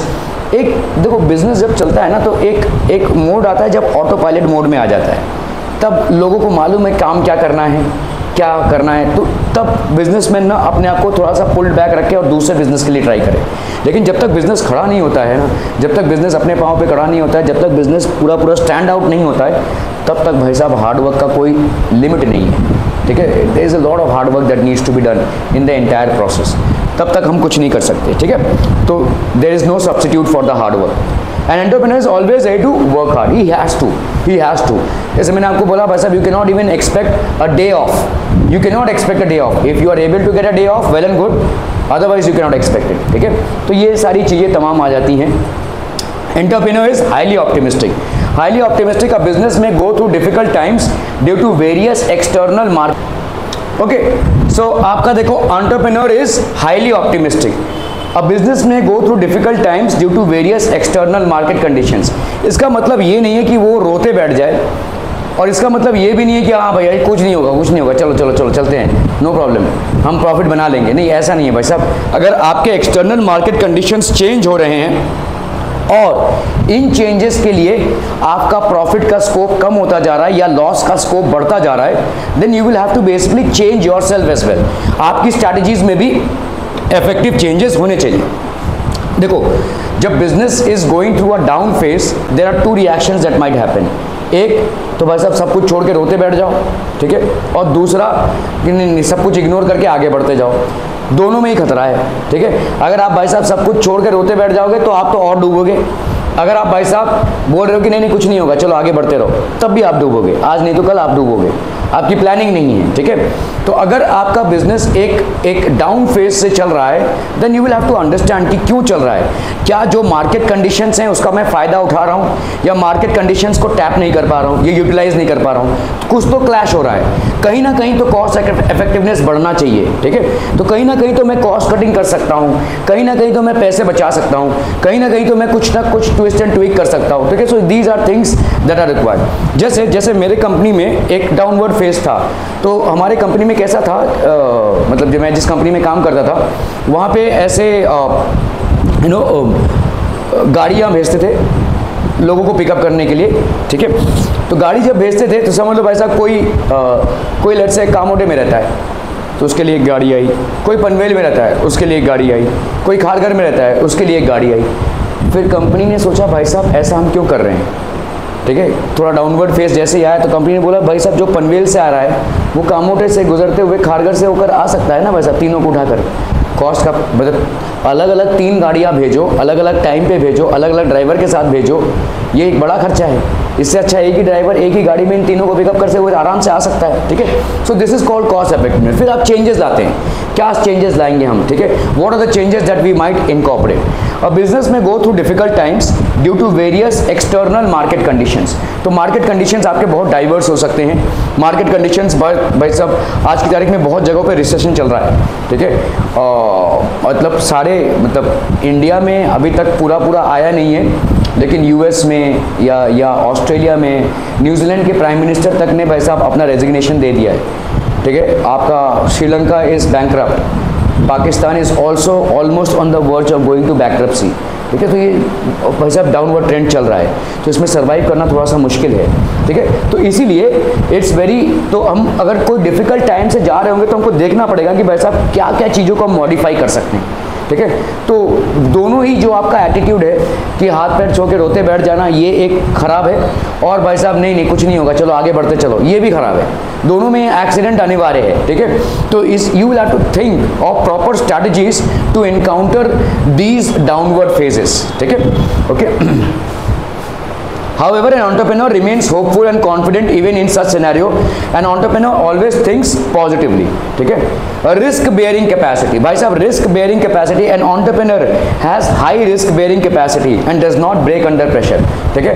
आप जब रिस्क लेते हैं, वैसे देखो समझ लो मैं बोल रहा हूँ कि आप लोग में से कितने लोग क्रिकेट देखते हैं मुझे मालूम नहीं, बस एग्जाम्पल दे रहा हूँ ऐसा, ठीक है। समझ लो आज की तारीख में कोई 20 ओवर का मैच चल रहा है, कोई T20 मैच है और उसमें पहले वाली टीम ने 80 रन बनाया है, दूसरी वाली टीम ने भाई साहब क्या इजी टारगेट है, वो इजी अचीवेबल है भाई साहब, है कि नहीं। 20 ओवर में 80 रन बनाए कुछ भी नहीं है, दूसरा वाला टीम आराम से आके बना के चला जाएगा, ठीक है। तो अगर दूसरा वाला टीम जीतता भी है तो उसको ज़्यादा कुछ मतलब थम्स अप नहीं मिलेगा, अरे भाई का चलो बॉलिंग अच्छा कर लिया होगा तुमने। अगर पहले वाली टीम ने 300 रन बना डाले हैं और दूसरी वाली टीम भाई साहब जीतती है, then it's a big achievement, ठीक है। वाई, बिकॉज भाई साहब बहुत एडवर्स सर्कमस्टांसेस में रिस्क लिया है तुमने, ठीक है। मतलब तुम जीतोगे इस बारे में ही सोचना है कि रिस्क हो गया है। 300 रन 20 ओवर में मना, वो बहुत बड़ा रिस्क हो गया, ठीक है। So entrepreneur has high risk bearing capacity. अगर भाई साहब बहुत ज़्यादा रिस्क बेयरिंग कैपेसिटी होगी। रिस्क बेयरिंग कैपेसिटी मतलब ये नहीं है कि वो ताबड़तोड़ कुछ भी करे, ठीक है। रिस्क बेयरिंग मतलब कैलकुलेटिव रिस्क होनी चाहिए, लेकिन रिस्क तो आपको हर स्टेप पे हर दिन लेना ही पड़ेगा, कुछ ना कुछ तो रिस्क आपको लेना ही पड़ेगा। फॉर एग्जांपल आपके भाई साहब समझ लो आप कुछ प्रोड्यूस कर रहे हैं जिसका कीमत बहुत है, अभी आप बहुत कीमती सामान है, इसको आपको ले जाना है वहाँ तक, तो आप गाड़ी से ही ले जाओगे ना, तो आप क्या गाड़ी पे नहीं ले जाओगे भाई साहब, गाड़ी का एक्सीडेंट हो सकता है, गाड़ी में चोरी हो सकती है, गाड़ी भाई साहब डिस्ट्रॉय हो सकता है, कुछ भी हो सकता है। Are you not taking the risk? Yes, you are. Let's say you are manufacturing garments worth lakhs of rupees. You are sending them by a truck or maybe by a wagon. Are you not taking the risk? Yes, you are. ठीक है, कुछ भी हो सकता है रास्ते में, तो रिस्क तो आपको लेना ही पड़ेगा। अगर और जितना ज़्यादा आप रिस्क लेंगे, और रिस्क मतलब रिस्क अगर आप लेंगे तो प्रेशर होगा। अरे भाई साहब रिस्क तो ले लिया है, अभी क्या। जो भी रिस्क लेता है वो निडर नहीं होता है, उसके अंदर डर रहता है, ठीक है। सिर्फ चेहरे पे लाता नहीं है वो, लेकिन टेंशन में तो होगा, ठीक है। जब तक आपका रिस्क प्रॉफिट में कन्वर्ट ना हो तब तक तो वो टेंशन में रहेगा ही रहेगा, ठीक है। सो रिस्क अगर आप ले रहे हैं, रिस्क कैरिंग कैपेसिटी, और प्रेशर में टूटेगा नहीं तो आपका प्रेशर तो बढ़ेगा। तो रिस्क अगर आप ले रहे हैं तो आपका प्रेशर हैंडलिंग कैपेसिटी बहुत अच्छी होनी चाहिए। If you are taking risk sorry, then your pressure handling capacity should be great, ठीक है। Otherwise it's not worth taking the risk. He takes calculated risk. ऐसा नहीं कि भाई साहब आबड़तोड़ कुछ भी रिस्क ले लो, ठीक है। कैलकुलेटेड रिस्क लेना पड़ेगा, ठीक है, कि भाई साहब अगर हम ये वाली नई पॉलिसी लाएं, या ये वाला नया प्रोडक्ट लेकर आएँ, या ये वाला नया मशीन लेकर आएँ, या ये नए क्लाइंट से हम डील करें, ठीक है, तो ये आपके कैलकुलेटेड रिस्क है, ठीक है, which you will have to take at every step. He is ready to face challenges and always seeks new opportunities, ठीक है। तो ready to face challenges, ठीक है, he is ready to face challenges and always seeks new opportunities. For example आप देखोगे corona के time पे लोगों ने बहुत सारे it is estimated that approximately 5,000 schools has shut down. 5,000 schools across India had shut down. And coaching centers तो कितने बंद हो गए पता नहीं, कम से कम ज़्यादा ही होंगे, इससे कम तो नहीं, ठीक है। तो इन लोगों ने क्या किया, अरे भाई लॉकडाउन लॉकडाउन लॉकडाउन, क्या करें। अरे आपको, और उसी टाइम पे कुछ ऐसे भी लोग आए जिन्होंने एडटेक में भाई साहब कमाल कर दिया। फिजिक्स वाला का नाम सुना होगा आपने, he became a king, 8 crore मतलब यूनिकॉर्न हो गया वो, 8,000 करोड़ की इंडस्ट्री बना डाली उन 2 सालों में, ठीक है। अंडरस्टैंड कैसे फ़ायदा उठाया, ठीक है। उस टाइम पे भाई साहब लोगों के पास कुछ नहीं है, डिजिटल बोर्ड ये वो दुनिया भर के सब क्लासेस उसने सेटअप कर दिए, सब शहरों में क्लासेस सेटअप कर दिए, बहुत बड़ा टीम बना लिया, और भाई साहब फट से एडटेक प्लेटफॉर्म में टप से ऊपर। आज की तारीख में पूरा एडटेक प्लेटफॉर्म डाउन है, लेकिन उन्होंने क्या किया है भाई साहब, कोटा में जाकर पूरी भाई साहब अपनी इंडस्ट्री बना ली है। वहाँ पे सारे कोर्सेज आपके ऑफर होते हैं वहाँ पे, CA से लेकर भाई साहब NDA, आपका IIT, नीट, सब कुछ, ठीक है। सो ये फ़ायदा उठाया, ठीक है, इसको बोलते। तो जहाँ पे आपके 5,000 से ज़्यादा स्कूल्स बंद हो गए, जहाँ पे अप्रॉक्सीमेटली 7,000 कोचिंग सेंटर्स बंद हो गए, वहाँ पे देखो किसी ने 8,000 करोड़ की इंडस्ट्री बना ली। तो it is all about seeking opportunities, आप अपॉर्चुनिटी को कैसे देखते हैं and how you pick it up, ठीक है। So he is ready to face challenges तो रहेंगे, और यही बोलता हूँ कि भाई अगर बिजनेस में आप हैं और चेंजिंग एनवायरनमेंट के साथ आप चेंज नहीं हो रहे हैं तो आपका सर्वाइव करना मुश्किल है। बिजनेस एनवायरनमेंट में अगर आप हैं और चेंजिंग एनवायरनमेंट के साथ आप अगर खुद को चेंज नहीं कर रहे हैं, it is difficult to survive, ठीक है, it is difficult to survive, ठीक है। Self confidence, an entrepreneur will not be able to run business if he doubts himself. Doubt करना बहुत अच्छी बात है, अपने आप पे डाउट करना और भी अच्छी बात है। क्या मैं ये कर सकता हूँ, ठीक है, क्या मुझसे ये हो पाएगा, क्या मैं इतने आगे जा पाऊँगा, ये डाउट्स होने चाहिए।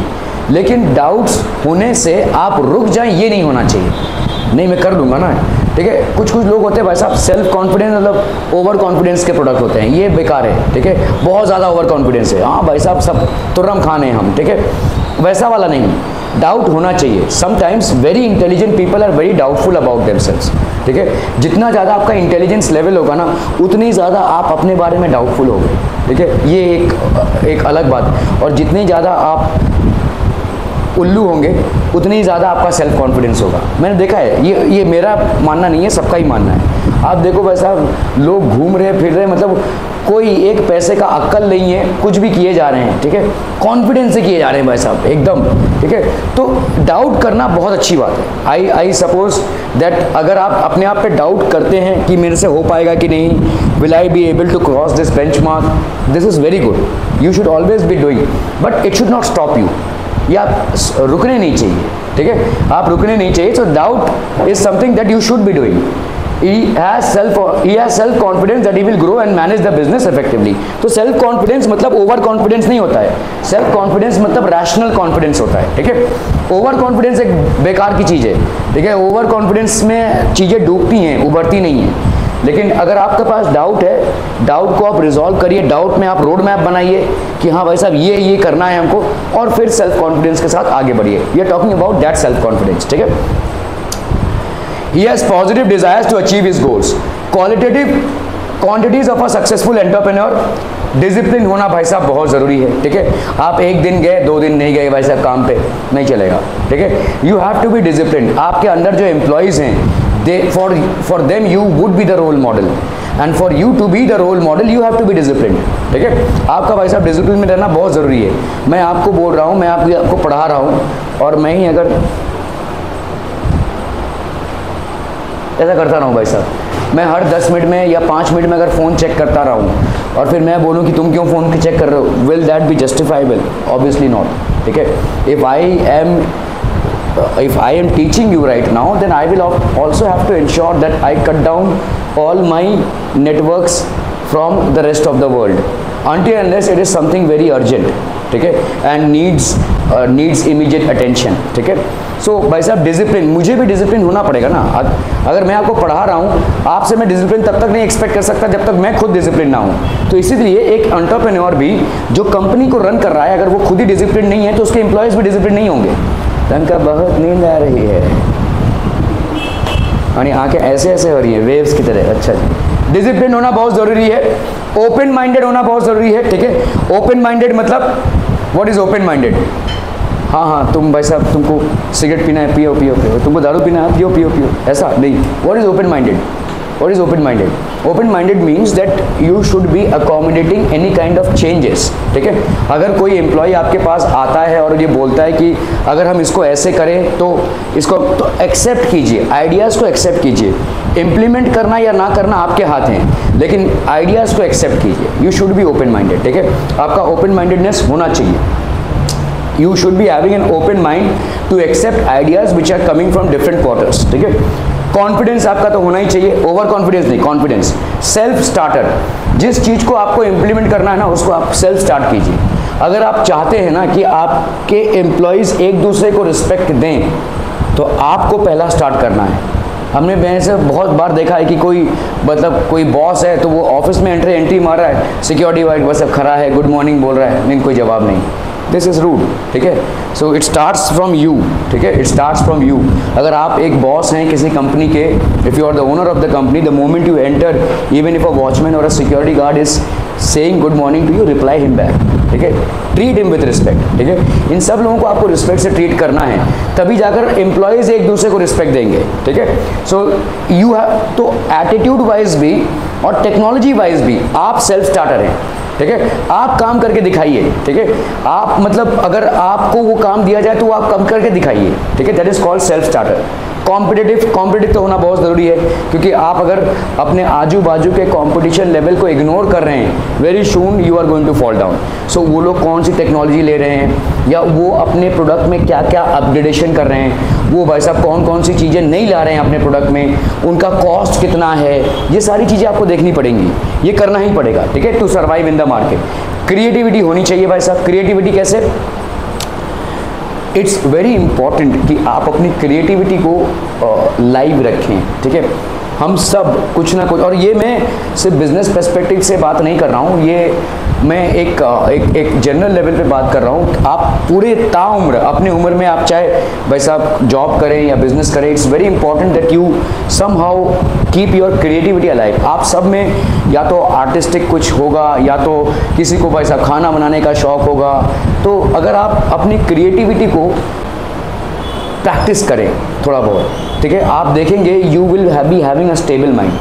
देखिए, आप काम कर रहे हैं, बिजनेस का काम हो या आप कहीं पे जॉब कर रहे हो, आपको भाई साहब मतलब you will B stressed out, ठीक है।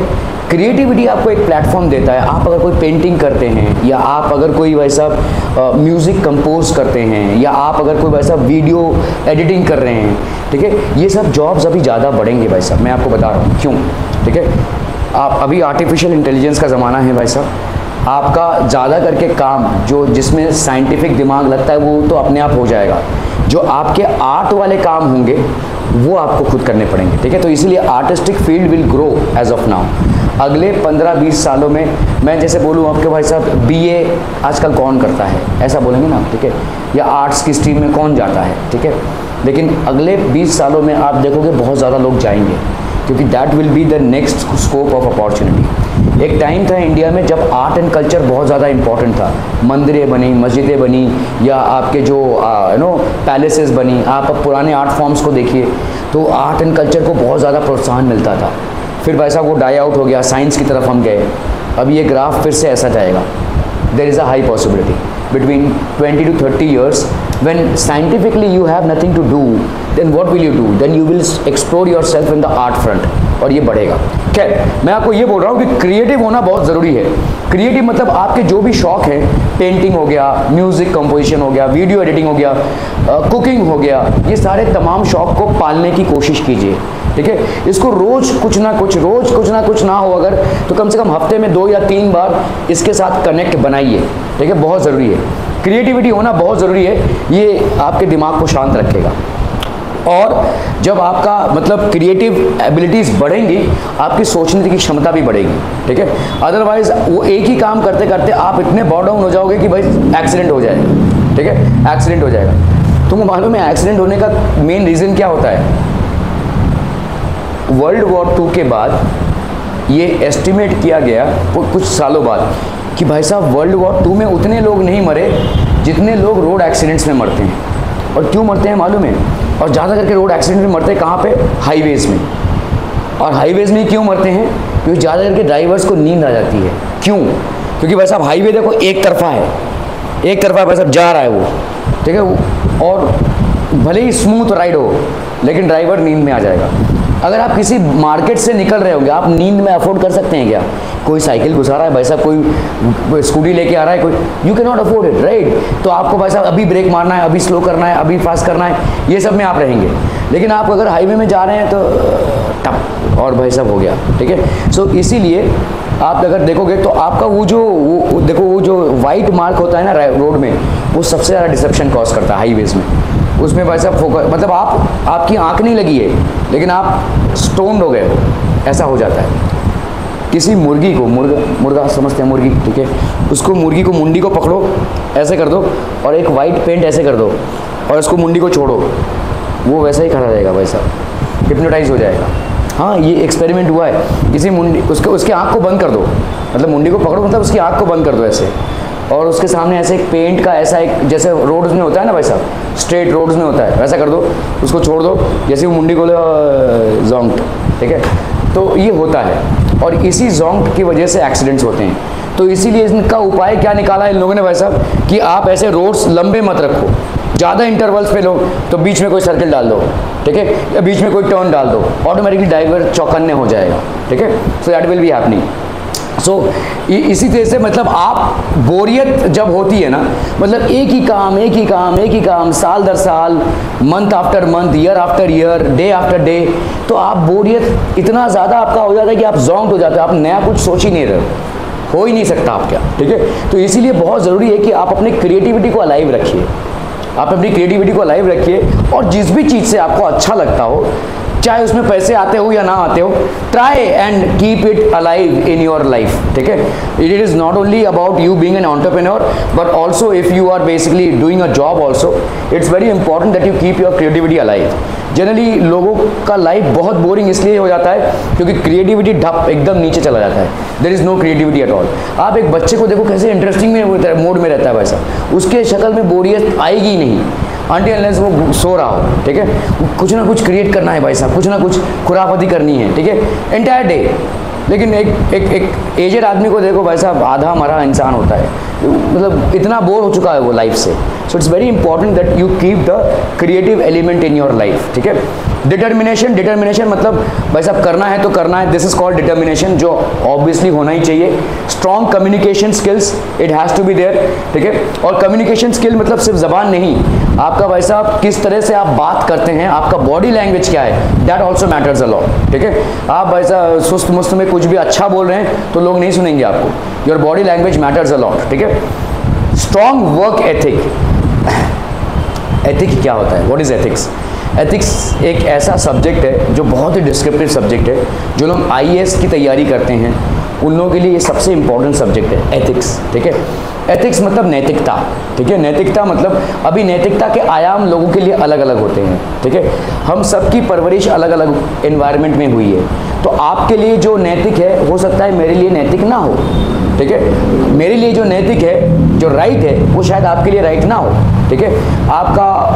मतलब आपका पर्यावरण, आपकी परवरिश अलग हुई है, मेरी परवरिश अलग हुई है, इसकी परवरिश अलग हुई है, सबकी परवरिश वैसे अलग हुई है। कैलेंडर में भाई साहब डेट सबके लिए एक ही है, लेकिन दिन सबका अलग अलग है ना। यहाँ पे जितने लोग हैं उतने दिन हैं।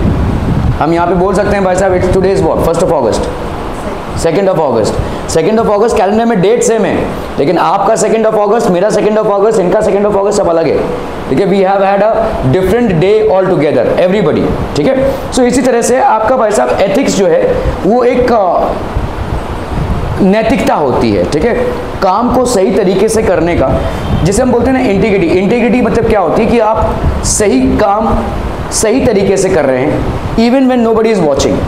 तो ऐसा नहीं है कि भाई साहब अगर वर्क एथिक बहुत ज़रूरी होता है, किसी भी स्ट्रॉन्ग कल्चर को प्रमोट करने के लिए वर्क एथिक बहुत ज़रूरी होता है। वर्क एथिक मतलब नैतिकता, सही को सही तरीके से करना, इसको हम बोलेंगे, ठीक है। Passion for work, obviously it has to be there.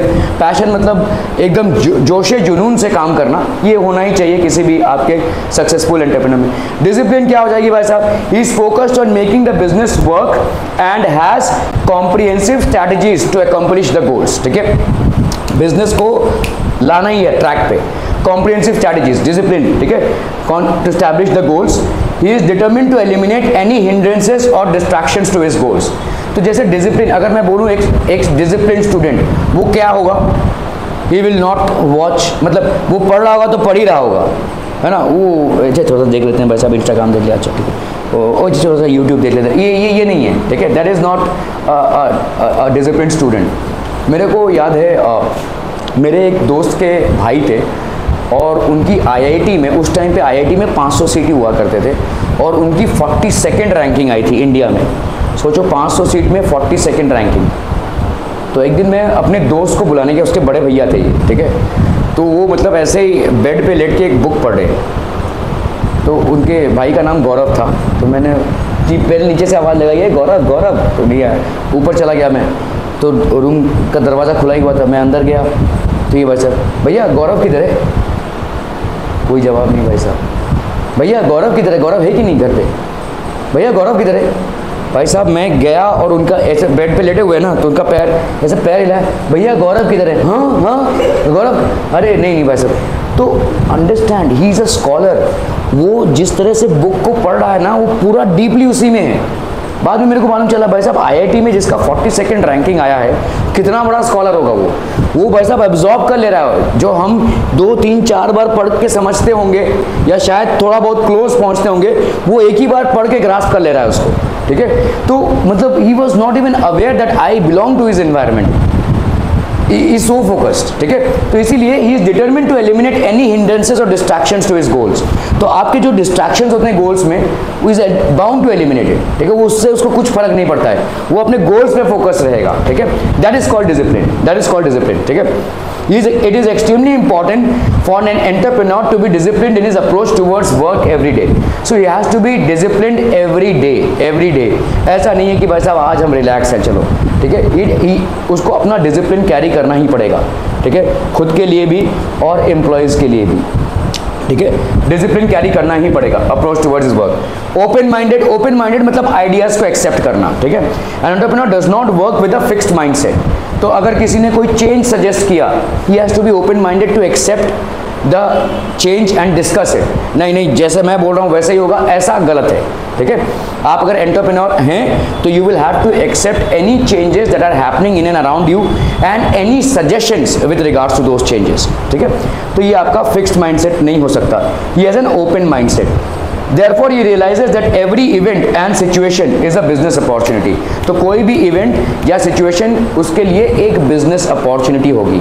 जैसे मैंने आपको बताया कि एक दौर पे 5000 स्कूल बंद हो गए और उसी दौर पे किसी ने 8000 करोड़ की इंडस्ट्री स्टैब्लिश कर ली, तो अपॉर्चुनिटी देखा, ठीक है। अपॉर्चुनिटी दिखना बहुत ज़रूरी है, ठीक है। या तो हताश होकर बैठ जाओ, या तो भाई साहब जो नेगेटिव चल रहा है उसमें से पॉजिटिव निकाल लो, ठीक है। तो ये बहुत बड़ी अपॉर्चुनिटी है। Therefore he realizes that every event and situation is a business opportunity। हर चीज़ को हम निचोड़ सकते हैं, ठीक है, हर चीज़ को हम निचोड़ सकते हैं। गन्ना देखा है ना भाई साहब, गन्ना अंदर जा रहा है, उसका भाई साहब कुछ जो निकल रहा है वो क्या है, कुछ नहीं है, लेकिन जो रस निकल गया वो आपके लिए अपॉर्चुनिटी है ना, ठीक है। That is basically your opportunity, ठीक है। So every business has an opportunity. Confident तो होना ही चाहिए about his product as well as his own abilities that he will make the business successful. तो अपने आप पे कॉन्फिडेंस उसको होना ही चाहिए। ओवर कॉन्फिडेंस की बात नहीं हो रही है यहाँ पे। देखो, आप अपने प्रोडक्ट के बारे में कॉन्फिडेंट कब होंगे? जब उसका नॉलेज हो। मैं आपको पढ़ा रहा हूँ, क्या है भाई साहब, ये क्या होता है, अगर मेरे को भी नहीं मालूम क्या है ये लिखा हुआ है, will I be confident to deliver my message? I will be not, ठीक है। आपने बहुत सारे टीचर्स को देखा होगा जो कॉन्फिडेंटली टीच नहीं कर पा रहे हैं, और उसका मेन रीज़न ये होता है कि they are not thorough with the topic themselves. वो फंस जाते हैं और सवाल करते करते अरे अभी क्या होगा, तो they are not thorough with the topic, ठीक है। तो जैसे ही आप किसी चीज़ में भाई साहब, अगर मुझे अभी बोल दिया गया कि भाई साहब मतलब कोई कविता पढ़ाओ, तो मैं भी थोड़ा सा हिल जाऊंगा ना भाई साहब, रुक जाओ थोड़ा सा प्रिपरेशन कर लूँ, उसके बाद तभी कॉन्फिडेंस आ सकता है। तो आपका जिस बारे में नॉलेज है उसी बारे में कॉन्फिडेंस आ सकता है। आवर तोबड़ कुछ भी चीज़ में कॉन्फिडेंस नहीं आ सकता, राइट। सो अभी अगर आपको मुझे बोला जाए कि भाई साहब प्लेन उड़ाओ, भाई साहब तो कहाँ से आएगा कॉन्फिडेंस, ठीक है। हाथ पैर कांपने लगेंगे अगर ऐसा हो गया तो, ठीक है। So that is how it is. Product के बारे में जिसका जितना ज़्यादा नॉलेज होगा उतना ज़्यादा कॉन्फिडेंस एनहेंस होगा, ठीक है। सो कॉन्फिडेंस ऐसे आसमान से नहीं टपकता है, आपके एक्सपीरियंस और नॉलेज से आता है, ठीक है। आपके एक्सपीरियंस और नॉलेज से आता है कॉन्फिडेंस, ठीक है। So it is basically successful. He shows confidence in everything he does, ठीक है। ओके, सेल्फ स्टार्टर मतलब क्या होता है भाई साहब, उसने खुद से सारी चीज़ें चालू की हैं, और आज की तारीख में बिजनेस में जितने भी सारी चीज़ें चल रही हैं उसमें वो सेल्फ खुद से स्टार्ट कर सकता है। 10 लोग नहीं आए ना, वो खुद अकेले कर लेगा, ऐसा होना चाहिए, ठीक है। सो ही और she should be a self starter. An entrepreneur does not wait for anybody to begin a task. वो भाई साहब अच्छा वो आएगा तो काम होगा, स्टार्ट कर दो भाई साहब, ठीक है, काम प्रोडक्शन चालू रहेगा, ठीक है। So an entrepreneur does not wait for anybody to begin a task, ठीक है। एक एग्जाम्पल है कि there was a restaurant and some fire accident happened. मतलब कोई नहीं था तभी, तो सब कुछ बर्न डाउन हो गया उनका, ठीक है। मतलब रात के टाइम पे कुछ एक्सीडेंट हुआ, कोई नहीं था उस टाइम पे, किसी का कुछ लेकिन माल का बहुत नुकसान हो गया, किसी के जान का नुकसान नहीं हुआ।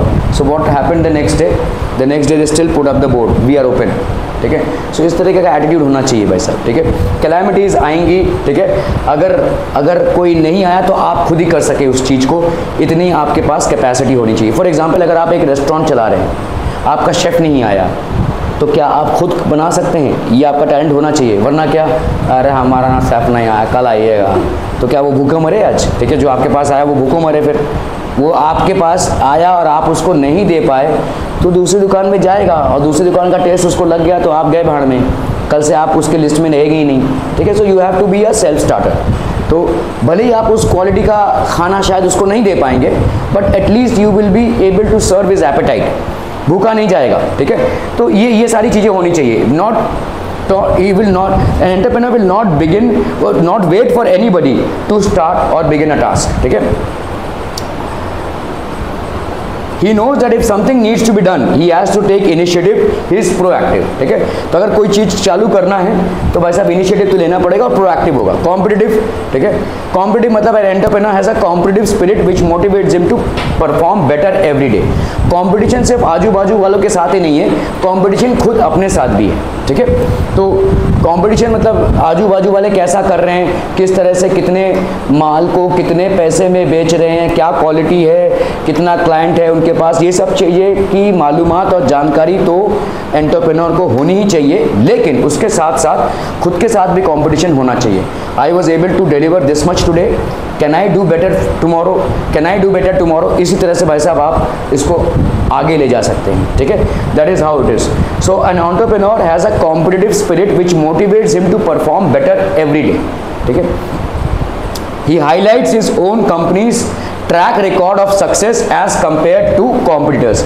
अपनी कंपनी का जो ट्रैक रिकॉर्ड है सक्सेस का एज कंपेयर टू कॉम्पिटिटर्स, तो he highlights his own company's track record, वो हाईलाइट करता है अपने कंपनी का ट्रैक रिकॉर्ड, ठीक है, as compare to his competitors. तो उसके कॉम्पिटिटर्स में तो वो हाईलाइट करेगा कि भाई साहब हमारा ट्रैक रिकॉर्ड कैसा चल रहा है as compare to our competitors. तो हमारा इतना प्रोडक्शन हुआ है, उनका इतना प्रोडक्शन है, हमारा इतना कॉस्ट है, उनका इतना कॉस्ट है, ठीक है, हमारे मार्केट में इतने क्लाइंट्स हैं, उनके इतने क्लाइंट्स हैं। तो ये सब जानकारी होनी चाहिए, ठीक है। ये सब कैसे हम कॉम्पिटिटर्स के साथ रहें या कॉम्पिटिटर्स को एक्सीड करें, that should be the motto, ठीक है। तो कॉम्पिटिटिव तो होना बहुत जरूरी है। क्रिएटिविटी, तो creativity and entrepreneurs creativity aids him in the development of new products and in solving new problems. आप हमेशा देखो, अगर आप स्टूडेंट लाइफ में भी, ठीक है, स्टूडेंट लाइफ हो, आपका जॉब लाइफ हो या बिजनेस लाइफ हो, try and culture your creativity, let it not die out, ठीक है। कोई भी क्रिएटिविटी, खाना बनाना हो भाई साहब, पेंटिंग करना हो, कुछ भी, कीप इट अलाइव, ठीक है। Because if you keep it alive you will be able to keep this in place, otherwise आप बोर होकर फिर मतलब you will not be able to think innovatively, ठीक है।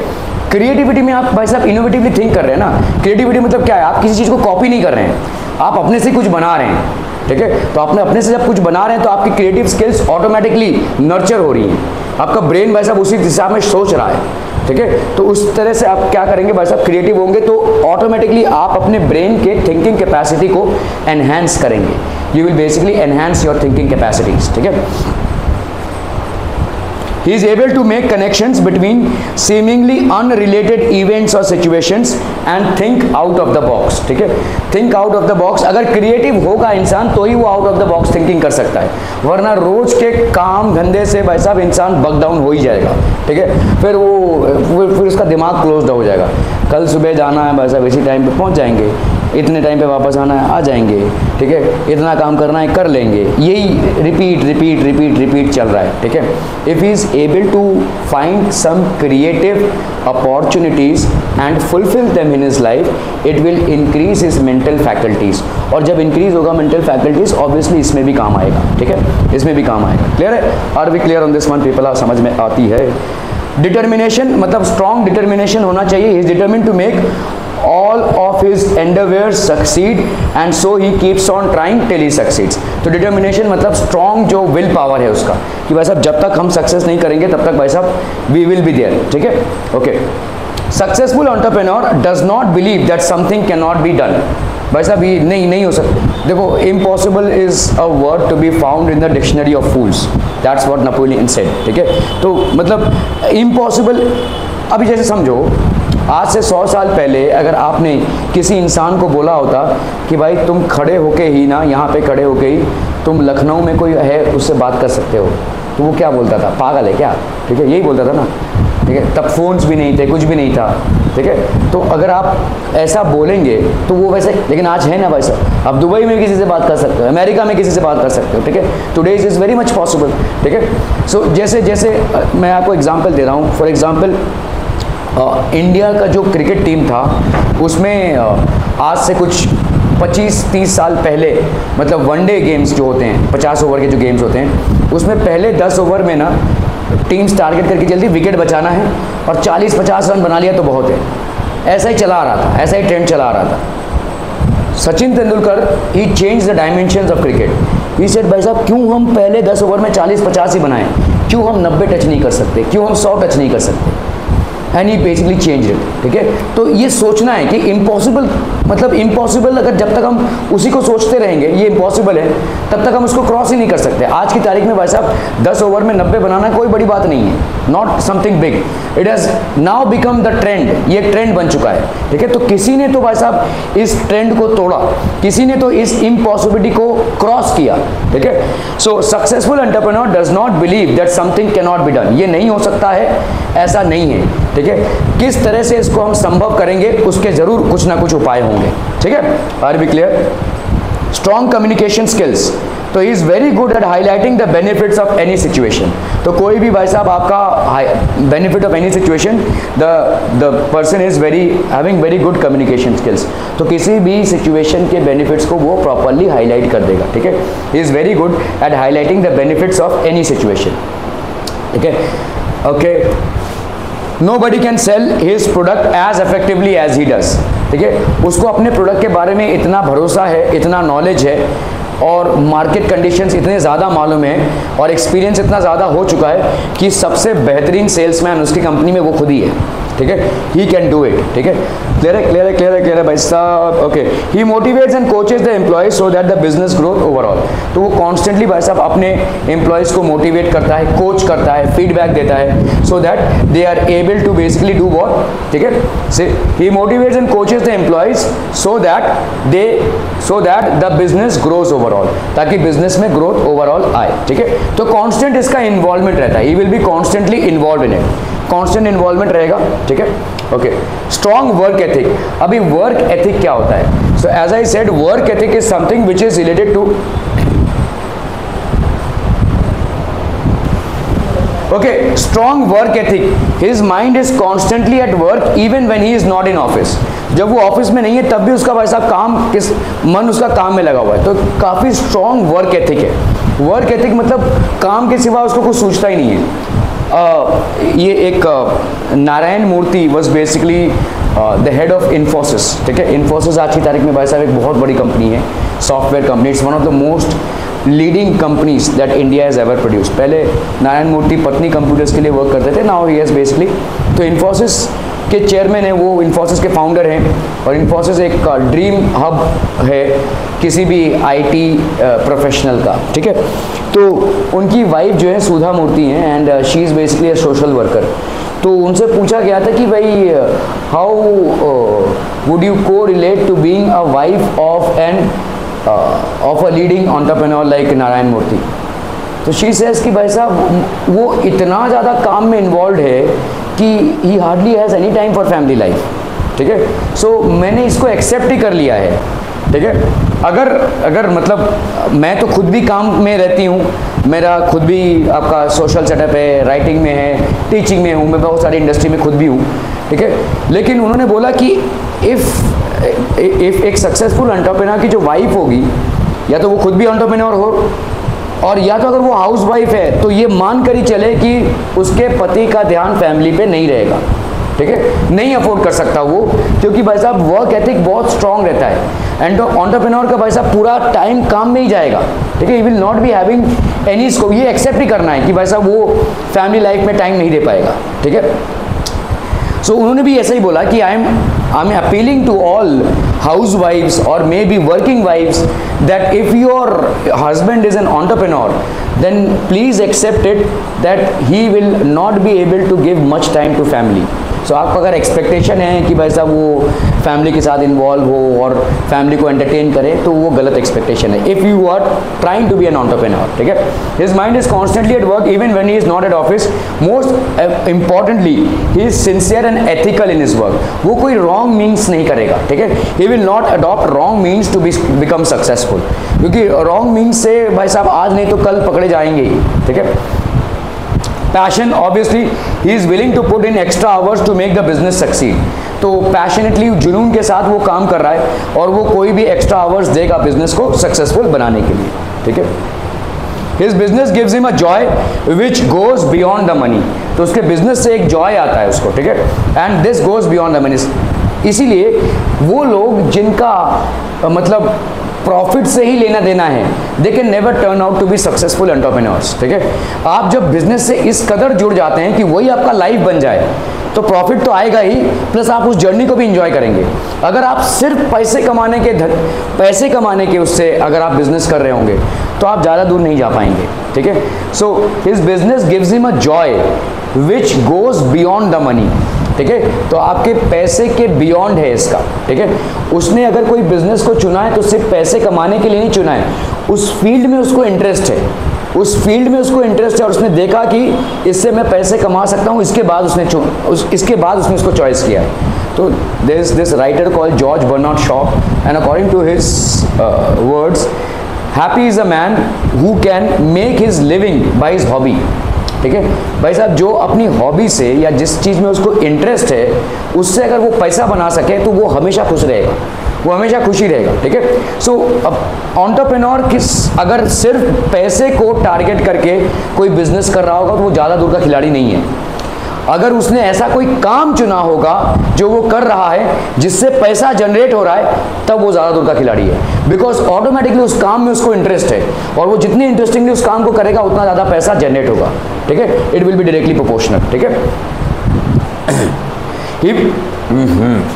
सो ही विल, अरे तुम क्या कर रहे हो, he will always be reading and researching ways to make the business better. किस तरह से भाई साहब बिजनेस को बेटर बनाया जाए, रिसर्च करेगा, डेवलपमेंट करेगा। आज की तारीख में तो रिसर्च करना बहुत आसान है, आपको इतने सारे साइट्स मिल जाते हैं, वीडियोस मिल जाते हैं, तो आप चीज़ों को भाई साहब इंप्रूव करने की कोशिश करते हैं, to stay in the market, to stay ahead of the game, ठीक है। So these are things which you will obviously implement. Functions of the entrepreneur, the following are the functions of an entrepreneur: determination of objectives, innovation, development of market, new technology, good relations, organizing fund and taking decisions. Determination of objectives. अभी भाई साहब objectives मतलब an entrepreneur has to determine the aims and objectives of the business. भाई साहब हमारा M क्या है, कहाँ तक कितने टाइम में पहुँचना है, क्या क्या फुलफिल करना है, कितना क्लाइंटाइल बेस बनाना है, बिजनेस का टर्नओवर क्या हो, ये सारा क्लियर उसका होना चाहिए, ठीक है। So entrepreneur has to determine the aims and objectives of the business. There may be a difference between primary and secondary objectives. तो आपका प्राइमरी ऑब्जेक्टिव्स और सेकेंडरी ऑब्जेक्टिव्स में डिफरेंस हो सकता है, ठीक है। प्राइमरी जो मेन ऑब्जेक्टिव्स हैं और सेकेंडरी ऑब्जेक्ट्स में काफ़ी सारा डिफरेंस हो सकता है, ठीक है। Okay, he can change the objectives as per the market situation. जैसे प्राइमरी ऑब्जेक्ट आपका क्या है, प्रॉफिट कमाना, ठीक है। सेकेंडरी ऑब्जेक्टिव क्या होगा, क्लाइंट को खुश रखना, ठीक है, आपके वर्क फोर्स को खुश रखना, ये सारे आपके सेकेंडरी ऑब्जेक्टिव्स होंगे। अगर आप प्रॉफिट कमाना चाहते हैं तो इन सबको आपको स्टेक होल्डर्स को, शेयर होल्डर्स को, ठीक है, क्लाइंट्स को, इन सबको आपको खुश रखना पड़ेगा, ठीक है। So these are basically the secondary objectives. Client के खुशी के साथ आपका कोई लेना देना नहीं है, वो अगर खुश है तो आप भी खुश हो जाएंगे, ऐसा कुछ नहीं है। क्लाइंट की खुशी के साथ आपका प्रॉफिटेबिलिटी जुड़ा हुआ है, ठीक है। सो इन सबको खुश रखना मतलब आपका प्रॉफिटेबिलिटी इंटैक्ट रहेगा। So this is your primary objectives and these are your secondary objectives, ठीक है। These are your secondary objectives. There may be a difference between primary and secondary objectives. He can change these objectives as per market situation. तो आपका भाई साहब objectives change हो सकते हैं market situation अगर चेंज हो रहा हो। अगर मुझे मार्केट सिचुएशन के हिसाब से कोई दूसरे टाइप का क्लाइंट चाहिए तो I will forget about the previous client, ठीक है, I will have to move on, ठीक है। सो ये आपके चेंजेस हैं। Innovation, an entrepreneur is basically an innovator. इसके पास नए आइडियाज, बिजनेस को करने के नए तरीके, इसको हम बोलते हैं इनोवेशन, ठीक है। So entrepreneur is basically an innovator. He introduces innovation in the products, in business processes and also in solving problems. तो प्रोडक्ट्स में इनोवेशन लाना, बिजनेस प्रोसेसेस में इनोवेशन लाना एंड प्रॉब्लम्स को सॉल्व करने में इनोवेशन लाना, ये सारी तमाम चीज़ों में इनोवेशन भाई साहब वो लाता है, ठीक है। ये इंट्रोड्यूसेस इनोवेशन इन सारी तमाम चीज़ों में आएगा, ठीक है। Development of market, he may conduct marketing surveys or engage in research to understand the customers demand। तो उसको भाई साहब मार्केटिंग सर्वेस करने रहेंगे, ठीक है, to understand customers demand, customer के डिमांड को समझने के लिए, ठीक है। ही मे कंडक्ट मार्केटिंग सर्वेस और एंगेज इन रिसर्च, रिसर्च में भी अपने आप को एंगेज कर सकता है, ठीक है, in order to understand customers demand. बहुत सारे रिसर्चेस होते हैं, ठीक है, जैसे आपने देखा रहेगा वो फॉर्म लेके खड़े रहते हैं स्टेशन के सामने फॉरो, ठीक है, तो वो क्या है, बेसिकली एक सर्वे है। किसी प्रोडक्ट को लॉन्च करने के पहले वो सर्वे है, एक फीडबैक फॉर्म है, ठीक है। ही मे कंडक्ट मार्केटिंग सर्वेस और engage in research to understand the customers demand. जैसे मैंने आपको बताया, देखो एजिंग सेक्टर 60+ का अभी रेशियो बढ़ने वाला है अगले 10-15 सालों में। तो अगर ये बढ़ने वाला है, व्हाट डू वी डू, ठीक है, क्या करें हम, ठीक है। तो 10-15 सालों में अगर 60+ एज का रेशियो बढ़ने वाला है, then we can think about opportunities in care taking business, in nursing business, in medicines, ठीक है, फार्मास्यूटिकल्स, इन सब चीज़ों में हम इन चीज़ों को देख सकते हैं। So when the markets are developed constantly, the consumers demand will increase. तो आपका कंज्यूमर का भाई साहब डिमांड इंक्रीज होगा, ठीक है। न्यू टेक्नोलॉजी मतलब भाई साहब क्या, न्यू टेक्नोलॉजी मतलब क्या, an entrepreneur has to adopt to new technology for the growth of his business. New technology का अडॉप्शन बहुत ज़रूरी है, ठीक है, ओके। तो न्यू टेक्नोलॉजी अगर हम नहीं अडॉप्ट करेंगे तो पीछे रह जाएंगे, ठीक है। आपको हर समय अपने आप को अपग्रेड करते रहना पड़ेगा। It has a constant upgradation. New technology may be used for manufacturing the products, automating business processes, sales and marketing, ये सारी चीज़ों में भाई साहब न्यू टेक्नोलॉजी यूज होती है, ठीक है। गुड रिलेशंस वेरी इंपॉर्टेंट, ठीक है। An entrepreneur has to ensure that a healthy working atmosphere is maintained at the work place. तो सारे लोग आपस में भाई साहब भाईचारे से और मिलकर काम करें, ये बहुत ज़रूरी है, ठीक है। ऑफिस में क्लैशेस होंगे, पॉलिटिक्स होगी, जितना इसको मिनिमाइज कर सकें उतना अच्छा है, ठीक है। ऑफिस में, डिपार्टमेंट्स में, लोगों के बीच में, और ये तभी कम हो सकती है जब आप ऊपर लेवल से ये पॉलिटिक्स कम हो। ऊपर लेवल से अगर पॉलिटिक्स रहेगा तो नीचे लेवल पे भी ये चीज़ डाइग्रेस होगी, ठीक है, okay. So an entrepreneur has to ensure that a healthy working atmosphere is maintained at the work place. It depends upon the good cordial relations between superiors and subordinates.